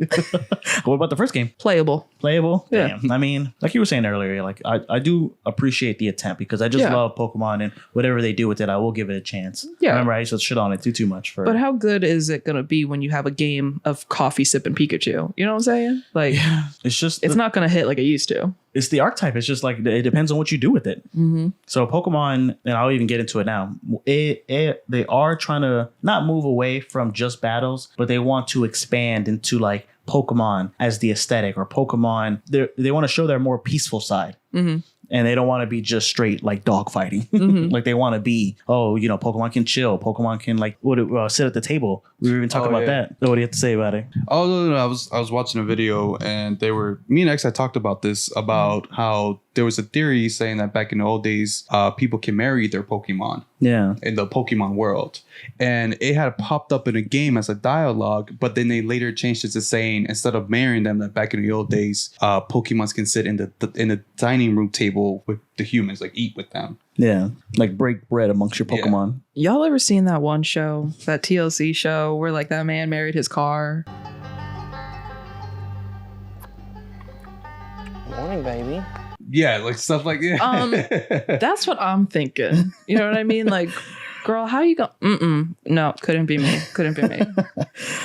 Yeah, I couldn't marry a Pokemon either. No, maybe It's- if you have that fetish. Side eye. I don't even want the meeting at the table, to be honest. I've seen where your hands have been. You need to wash your hands after that fire punch. You're not gonna burn down my fucking dining room table. So I thought that was like weird. I'm Yeah. Like, well, hey. Well, because we did talk about in our filler episode that what is it? Ash's dad might be. There's a theory that it might be Professor Oak, but then another theory is that it's Mr. Mime. No. No. No. Absolutely not. Absolutely not. You don't Hey, Mr. co-sign? Mime is I don't always co-sign. around. He's always cleaning up. He's always he's helping I don't landing- co-sign. He's always He's at the always house. giving a landing hand. Yeah. Absolutely not. He don't say much. So. Bro, it's none of my business Keep what they secrets. do Uh-huh. behind closed doors. Right. However, They're two consensuing adult Pokemon and humans. I'm going to stop you right there. Mr. Mime is breaking down barriers out here. Girl, he's supposed to be setting them up. He sets them up and then he breaks it down. Yeah. Disgusting. Break. He Can I get breaks, your number? he breaks down every single wall. Girl, I'm sure Ash he Moms does. has no walls. 911, what's your emergency? Officer Jenny. Mine is good, right? No, stop. All right. All right, so there is a Pokemon. It's not really like I wouldn't describe it as a live action, but it is. I mean, it's live action, but there's no live action Pokemon in it. What is it, like a J drama? It is a J drama. Okay. And I haven't seen it dubbed or even like subtitled. Like when I was watching it, I was trying to like fucking catch on, but then I had to like read the Bulbapedia about it. But it's called Poketsu. Pack your pocket with adventure. It recently came out in October of 2023, and it's basically this girl who wants to be a creator. So she moves from her town, which is a port town in the Kanto region, actually in Japan, to Tokyo. So Tokyo is like Japan's equivalent of New York. Like if you want to go to the big city, you go to Tokyo. I don't know. It looks fun enough, but basically, like she moves to the city. She gets mailed a Game Boy with Pokemon Red on it, and then she just like goes through her day. It's like almost like slice of life, but she just intersperses it with Pokemon. Interesting. So it's only 10 episodes, and it is like the start of Pokemon showcasing their more peaceful side. Okay. I don't know if that's not something you guys would be interested in. No. But I mean, you don't want to see this girl, live out her dream of being a creator. I mean, They can't just slap Pokemon at anything and you'll eat it. no. No. No, I do have my limitations as okay. I've gotten older. If I was a kid, I'll probably be like, num, num, num, feed me more. But girl, Right. I'm old now. I can't be watching that. There's another video I want to show you, the last video. And it's an anime that came out. Or it's not really anime, but it is, it's just animated. So I don't know. They did this anime to celebrate Pokemon, or not Pokemon, but like the Lunar New Year. And they were just like trying to showcase like Pokemon's more peaceful side. So what'd you think about it? I thought that was adorable. Yeah. I loved it. I love when Pokemon does those little things, like those little once a year they usually do them, like those little 2-minute videos. Yeah. That are just like, it's really cute. It just shows like the art styles of different artists and like all these different Pokemon and like real life situations. And I think that's really cool. Yeah, Pokemon on your day to day. So I know we did our team of 6, but if you had to pick just one, because it looks like in the video, everybody just had the one Pokemon. So what's your one companion, emotional Pokemon? Gumi. Boom. Gumi. That's your Period. That's your ride or die. Absolutely. That's your co-pilot. Bro, he's really dumb. Okay. What about you? Would that just make your day better? Like having Yeah, he's like my cat. Both of my cats are just like really stupid, but they're really smart. But like you look at them and then I'm like, hi, Tingle. And she's like, and I'm like, oh, something's wrong with you. And that's how I feel about Gumi. What about you, Lewis? If you had to have your one companion in this peaceful world because they do have Pokemon battles, but if I had one companion, it would probably be Squirtle. Squirtle? Yeah. Nice. It sounds like it has like a chill vibe. Like, Yeah, like a chill turtle. yeah. Like the turtle from Plus, I Finding like Nemo. turtles. I like turtles. Like I'll probably have mine like act like the turtle from the Ninja Mutant Turtles. You would teach him kung fu and karate. Which like, man. which weapon would you give him? All 4? All four, man. Ronin. Ronin, damn. Just give him a butter knife. He's like, look, he's a samurai. He's just Like he's putting butter on my bread. stop. You give him a switchblade. He's doing tricks. Yeah, you could. Well, like, Hey. what's that movie like in Kick-Ass? Bro, he's got a butterfly knife. He's just Yeah, that's what it is. So if I had to, it would be Jolteon. Jolteon is my ride or die. word. That's I see my, that. That's my house pet. You know, and Detective Pikachu also has a similar feel where the world just, I know in the movie, it was like the first, it was almost like a Zootopia of Pokemon. Like they're not citizens, but they live, you know, just amongst humans. Co-side. Yeah. Yeah, that's what they're trying to get into. And then I did watch a couple of the episodes for the new stuff. So Pokemon Horizons is coming out on Netflix February 22nd, the week that this episode comes out, which Okay. is why we're even talking about it. It did look pretty cool. They do have some battles, but it is stepping away from, oh, this person just wants to be the greatest master in the whole world and wants to go beat the frontier or, you know, get their trophy or whatever. Basically, the plot is, and I know it's coming out, but, and you know, this is no spoilers. Her name is Liko, and she lives in Paldea. Paldea. It's the newest region. Yeah, so she comes from there, but she is going to school, or she was shipped to school in the Kanto region. How do you guys feel about the new show that's coming out? So I saw the trailer or the video that you sent me. Yeah, they did like a sneak peek. It looks okay. Yeah. I mean, it didn't get my engines going. It looks all right. I don't know if I would see it, being honest. Like, even when it comes out on Netflix. Really? I don't think so. What about you? How are you feeling about it? Well, the first controversy is that they retired Ash. So I'm not too hung up on Ash's retirement. What I am sad about is Team Rocket. So, I understand. So I like Meowth. understand. I like their The dynamic. The dynamic. Yeah. All three of them. I just love those three are my favorites. So Ash is whatever. I kind of like thumbs down on Ash recently, ever since he went to the Alolan. So my last time not liking Ash, but I think me and my brother talked about it. He should have won when he had Greninja. Like that whole arc, he should have won. Like I know he has to lose and he can't win all the time, but his first W shouldn't have been in that Alolan region. It should have been him and Greninja. Yeah. Like even Greninja had its own evolution tailored to Ash. There's no reason he should have lost. And he had a fire team too. But Yeah, he did have a good team that gen. so I don't know why. He has such a fucking fire team. So I don't know. With this new anime, like I'm just like indifferent because it's not geared for me. It's meant for the new generation of kids that are going to be getting into Pokemon. It is. So it's like for me, I'm like, that's cool because it's not something I'm supposed to be watching. Those Right. kids are supposed to have the same experience that we had when we got the opportunity to watch it in the early 2000s. Yeah. That's how I view it. That's your opinion about it? Yeah. I mean, we did say earlier that Pokemon is for of all ages, but Oh yeah, but particularly like in the anime, like it's they write it more for the younger audience. You know, even if it's for all ages, like no judgment. Right. But it's just like it's not what I'm wanting to watch anymore. But the new gen of kids are gonna watch it and they're gonna eat it up. Well, because they released recently like Pokemon Concierge.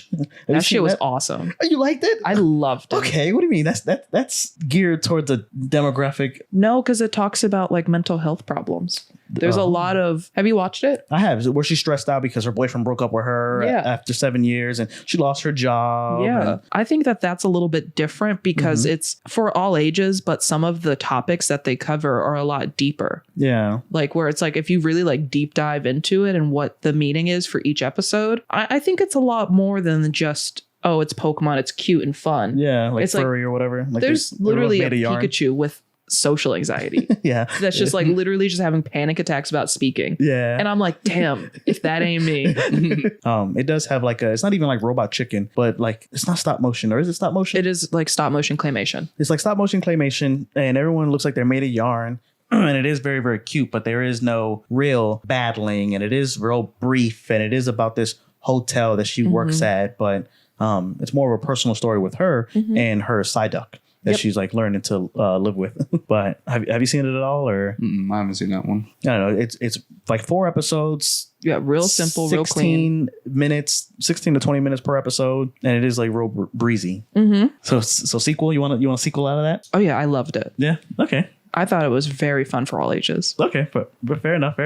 Yeah, just that. So I mean, there's way more. We didn't talk too much about like Ash and his journey. Anything else you want to add about Pokemon? Oh, Pokemon you guys seem really interesting. So there's a lot that I need to get into to like really comprehend. Because there was stuff you guys were talking about that I was like, I don't think I've ever heard of that. Or Pokemon just has so much, man. There's so It's been around forever. yeah, and there's stuff that we talked about that I didn't prepare for, but I just I have been in this fight since I was 6 years old. So I will tell you one thing controversial about me. yeah. I've been sitting here with you guys talking about Pokemon this whole time. I have to expose myself.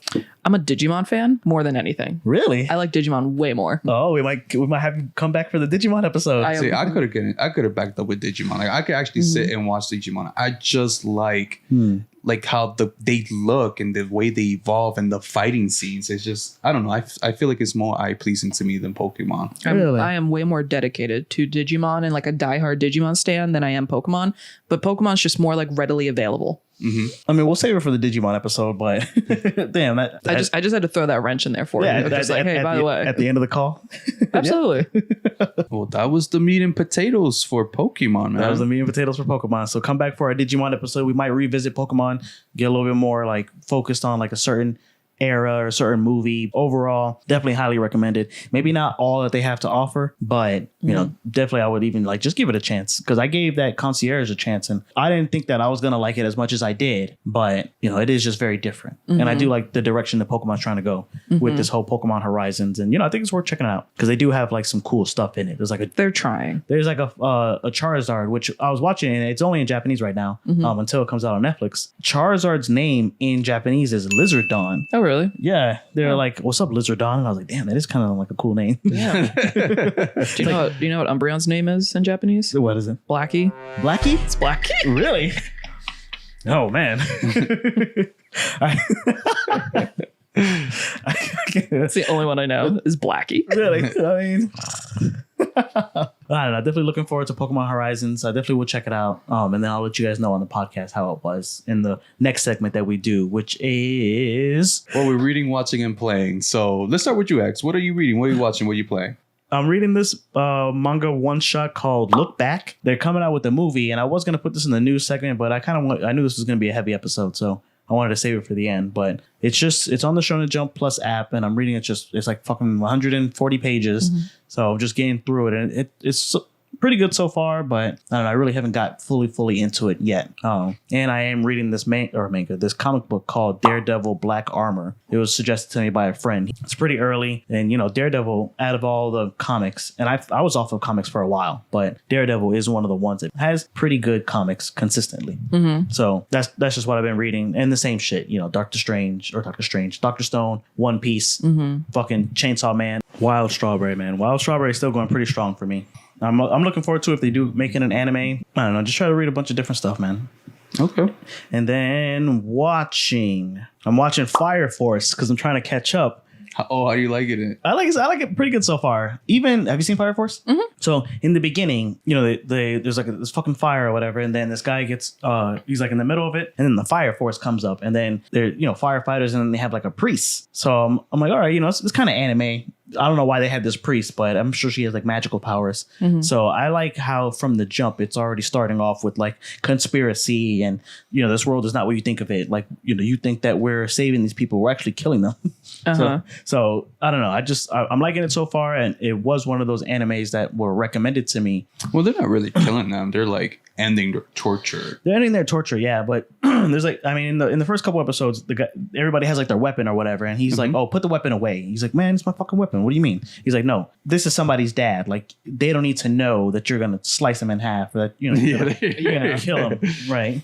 Like that. And that's why they have the priest there, because not to cover it up, but to make it look like they are doing a mercy killing. And, you know, they kind of are, but, you know, they're doing it with a sick, cool move. Yeah. Yeah. So that's why they have to have a little bit of compassion. If you keep watching, though, it gets in depth because it's like you said, it's not what it seems at first. Yeah. Until they actually start talking about like the church and what it was really meant to be and like how it was built and who, you know, started that organization and like what the organization really means. Yeah. And it's not, like you said, it's not what it seems to be right at the bat. And then for just playing, you know, same shit, but a new game that I've been playing is Onitama. Have you ever played that? Have you ever heard of Onitama? No, actually. It's a board game. It's kind of like chess, but it's with kung fu characters. Okay. So all the moves are out on the field for everybody to see. And then... Wait, did we play that before? We might have played it before. I think we do like rabbit style. And then the purpose of the game, because you have 4 disciples or whatever, and then 1 dojo master.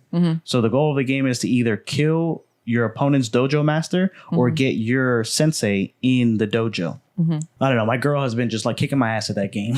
So I've been playing a lot lately. So I bought the expansion, and now, because we just go through the cards like real quick. So it used to be just whoever gets the tiger style wins. But now there's more cards where it's anybody's game. But she's still kicking my ass at that game. But I like losing to her with it because she's just like super, super nice with it. And I just like the whole thing of playing the game. We should play maybe before you go rabbit style, and you go, you're supposed to like set up your opponent's move out of respect.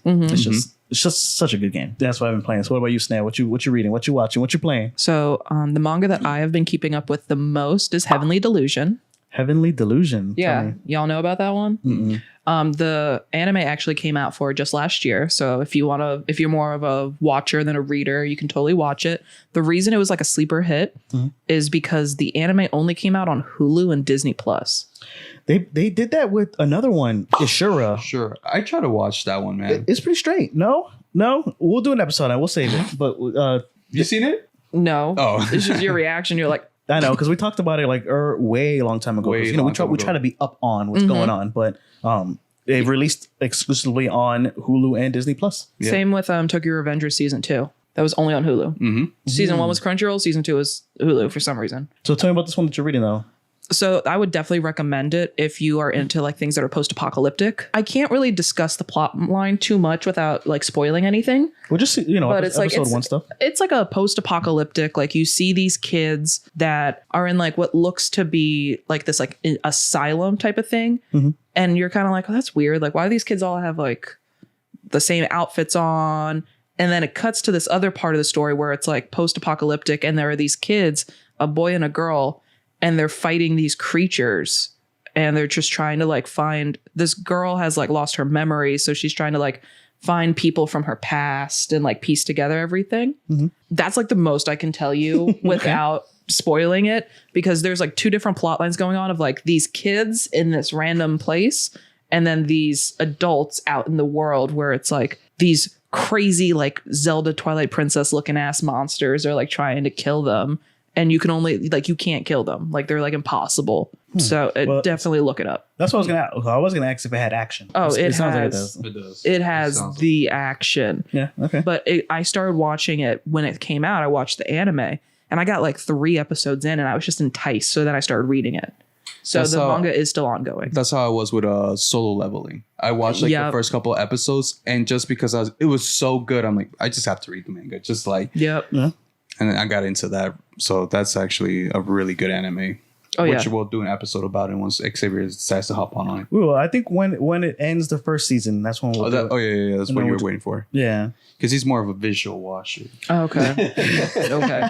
Because I always tell them there's like 3 certain people. There's the people that read the manga, so they're always ahead of everybody. There's people that watch the anime, which are considered the spoilers. Like, oh, don't spoil it. But then you're like, if you read it, you're ahead of the game. I read manga, bro. The dub people that wait for it to get dubbed in order to like watch. Yeah. Don't throw shade, bro. I read the manga, bro. Lewis just loves spoilers, bro. He lets somebody read the manga and spoil it to him. My boy just want to read. Leave him alone. Right. Thank you. Oh my goodness gracious. Go ahead. So what are you playing and watching?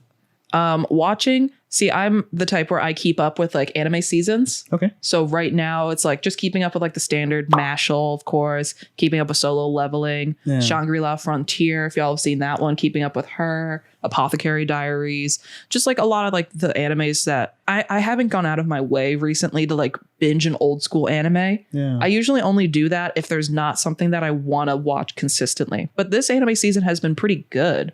And last anime season too, I mean, we had Dr. Stone and all these other things that just finished, Jujutsu Kaisen that just wrapped up. So that's more like what I watch is I just watch like concurrent animes, like what's going on week to week, gives me something to do. Yeah. And playing Persona 3 Reload came out. Let's talk about her. Persona 3 Reload, Atlas. Persona 3 is my favorite game. Yeah. Wow. Period. So when I saw that they were remaking it, I remember the day like it was yesterday. The trailer dropped for it. I was in a parking lot of a movie theater, and a bunch of my friends were going to go see Into the Spider-Verse.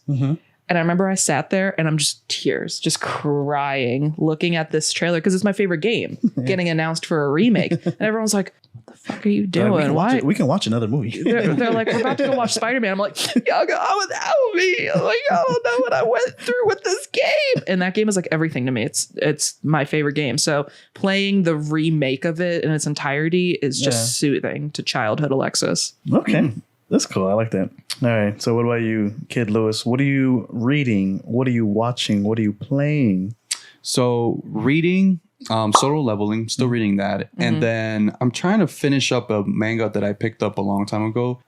Attack on Titan Before the Fall. I don't know if you guys heard of that. Yeah. I've heard of it. When we first started the podcast, that's what you were reading. I was reading that, but then I stopped reading it. But I decided to finally like, you know what, let me just finish it off. Okay. Because if they do make that into animation, then I could spoil everything because I'm a fucking manga reader. Oh, There you go. There you go. Hi, bro. So that's what I've been reading. And then playing, not much lately. Actually, not much. I just haven't had time to sit down and play. And watching. I don't know if you guys have seen the new Mr. and Mrs. Smith on Amazon Prime. No. My boy Donald Glover. Yes. Yeah. So I've been watching that show. It's How's pretty that? good. I like it. The girl is a friend of mine. She told me it's the girl from Pen 15. It's pretty good, man. I like it. Oh, okay. I like Donald Glover. I like most of the shit that he does. I do too. Atlanta. I love Atlanta. I remember I got really, really sad when that show ended. So that's how I get when shows end, which is why I kind of not binge, but I'll wait for something and then watch it because I also hate waiting for new episodes. It's like a breakup. Yes, it's just that I'm not going to see these characters anymore. It's like your friends moving away. Yeah, very that. That shit was so. I finished Blue Lock, so it was like that for me with Blue Lock, and I did feel okay with it. I didn't feel like really, really sad. I was like. That's one thing I love with Blue Lock because Blue Lock like really emphasizes on a certain character, and then if they don't make it to the next match, you're like, wait, but that was my favorite character. Yeah, but he didn't make it. I thought he was gonna be the one. Something that I will say that I was watching, Rick and Morty, because they put that on Hulu. Because remember we were talking about in the Ghibli episode, it's not anywhere. She said Paramount. She said it was a Paramount. I don't think it is Paramount though. I think she had it wrong. So it was Hulu? It's somewhere else. Now it's on Hulu. Oh. Girl, they switch them like every month. Yeah. It's like they buy out the contract or something to be able to pass it around. Yeah. Same thing with like I think South Park has. Yeah, they did that with South Park. I was about to say. Yeah. But no, man, Rick and Morty, the newest season, I'm only 3 episodes in. That shit is fucking fire, bro. Like it? I liked it. Is it over? The season, yeah. Because I remember watching a recap on like last season, like basically like what it entitled. Yeah. Which is like, no, man, it's so good. It's back on form, and I hate to say that with them canceling this one guy, but nah, man. I mean, a good show is a good show. Like it's fucking fire. It's like I feel it's like back it to that lost level. me. Because remember we talked about it, like how it was like really good, like the first and second season, but then somehow we got lost. Yeah, from season 5 and 6, they kind of like fell down. It wasn't bad, but it just like fell really, really low. And you just have that when the show's really, really good. When the writers lose the passion, but they are riding the popularity to make that paycheck. Yeah, you could tell that that's what it was. But then no, this new shit is back on form. It's all very character based, and it is super sci-fi, and I'm loving it. I'll probably watch it then. Yeah, I recommend it, and it's it's on Hulu now, so I don't have to like go on these weird websites, bro, or platforms to find it. Yes, man, just make it available to me. Like that's another thing for me. So I know we're big in, why pay for something that's on, you could just get online for free. Like I paid $2 for the Shonen Jump app, even though all those manga I can just read online. But I just love the convenience. Like I just make it available, and I will pay to watch it. And there is something comforting about being able to go to an airport and you don't have to worry about the porn ads popping up on your phone when you're reading it off of some sketch website. I don't mind it being on. Right? I hate all this anime, all this anime ads, and when I watch my porn, it keeps popping up. Like, back to what I was watching. Like, distracting me. Reading, watching, playing. Anything else to close out the show? Is there anything, Mrs. Snail, you would like to let people know? Anything you got going on? No. Like your Twitch account, you want to shout that out? Truly, I'm such a boring person. You can find me on all social media platforms at AlexisTheSnail. That's ALEXIS, not Alexa. She is Miss Alexis the Snail. I stream on Twitch every once in a while. The main days that I like to stream is we do Thought Thursday around here. Okay. Oh yeah, you were telling us. Yeah, Thought Thursday, good old Thought Thursday. That's when we come on and I will delicately read people's thought stories, just ever so gracefully. You have the voice for it too. Oh, it's just very. I will never forget. There was one time, real quick, that I was streaming and I was playing SpongeBob Battle for Bikini Bottom. Okay. And someone was like down bad, like talking about getting like fucked on train tracks or something crazy, right? Okay. And I was like, yeah, what happened? And then someone comes in and they're like, hi, I'm a dev from the creators of SpongeBob Battle for Bikini Bottom Rehydrated. What do you think about the game? And I'm like, evade, leave, everyone hop out the chat. We can't talk about being down bad anymore. Oh I'm like, oh, your game's wonderful. I love SpongeBob. And I'm like, escape. But I also post pretty often to Instagram every once in a while. I am a video game collector. That is one of my prides in life. Yeah. So if you're interested at all in my video game collection, you can always see that on Instagram. You do have a pretty good video game collection. I checked it out. Thank you. As well as please support my eBay shop. I do every once in a while get the chance to sell parts of my collection if I am parting with it, like some of my Funkos, Pokemon cards, things of that nature, and sometimes games. So all that can be found in my bio on my Instagram under my link tree. Okay, there you go. Perfect. All right. Well, thank you again, you guys, for listening. And thank you for watching. If you're watching this on YouTube, I appreciate it. Don't forget to subscribe. Don't forget to like. And just a friendly reminder that on Apple Podcasts, you can definitely drop a review. We have a couple of reviews that people have said about our podcast, and Xavier's going to read them out. All right, so here we go. So we got Olive Oil, spelled not how you think. Says hooked. Newcomer, the host's chemistry is on point, creating a fantastic flow of banter that keeps you listening with diverse topics and a welcoming vibe. Mixed with perspectives, opinions, and funny, feels informative and entertaining at the same time. P.S. The audio quality is crisp. Haha. So thank you, Olive Oil, for that. Not the way it's spelled, but thank you. Well, it'll be up here in the video version, but. And then Anna the Boss 1 says, new to anime. Love this podcast. I'm new to anime, and the way they explain things makes it simple. Love hearing the joy of them talking about their subjects, and they talk about other stuff besides anime, which is great. Keep up the great work. Appreciate it. So thank you, Anna the Boss. And the last one I have here is first anime podcast, really. A lot of these people are probably from when we went to that Comic-Con. Probably. We passed out our cards, and that show was so fun. That's where we actually connected with Snail. Yeah, they dug me out of a corner. Yeah, they found me like panhandling in the corner. They're like, you. So the Queen 70 says, I've been looking for an anime podcast, and this is the best one. These guys are funny and they make the podcast feel like we're all friends. Definitely worth the listen. There you go. So thank you, Queen 70. And that's really it about our podcast. Like, we want everybody to feel like we're a family. We're just friends. We're just vibing, having a good time. I had a grand old time. I want to say thank you guys for letting me come on here. Oh, thank you for coming on to our podcast. So it's well appreciated that you drove all the way out here to hang out with us. Yeah, it was just a hop skip. Well, that too. Like, we were asking people, like, I hope you guys don't live too far. Like, come on over, come to the couch, chill. Let's talk about anime, Pokemon, and anything in between. Yes, no, we'll definitely be having you come back for the Digimon episode, and I love to see it. I'll do my research, so I'm gonna have a bunch of stuff for you too. Girl, I'll be ready. And we might visit Pokemon again, so depending on for a part 2. But this time I'll definitely watch more, so that way I'm on top of exactly what you guys are saying. I look confused. They're probably gonna assume it to my face like, he looks mad confused. I told you exactly what we were gonna talk about, bro. And I did watch it, but still, man, I was like, wait, is this something? I was like, you know what? Let me just lay back and just nod my head. Yeah, I've seen that, I think. Yeah. But anyways, like I said, thank you guys for watching. Thank you guys for tuning in. It's always a pleasure to do these podcasts and definitely have a guest. It's always a blast when we have a guest. It's more informative, more different people putting their opinion in, which is great. And like we say at the end of every episode, tune in next time for scenes from the next episode of the Hyperbolic Podcast. And we're out. Deuces. Period.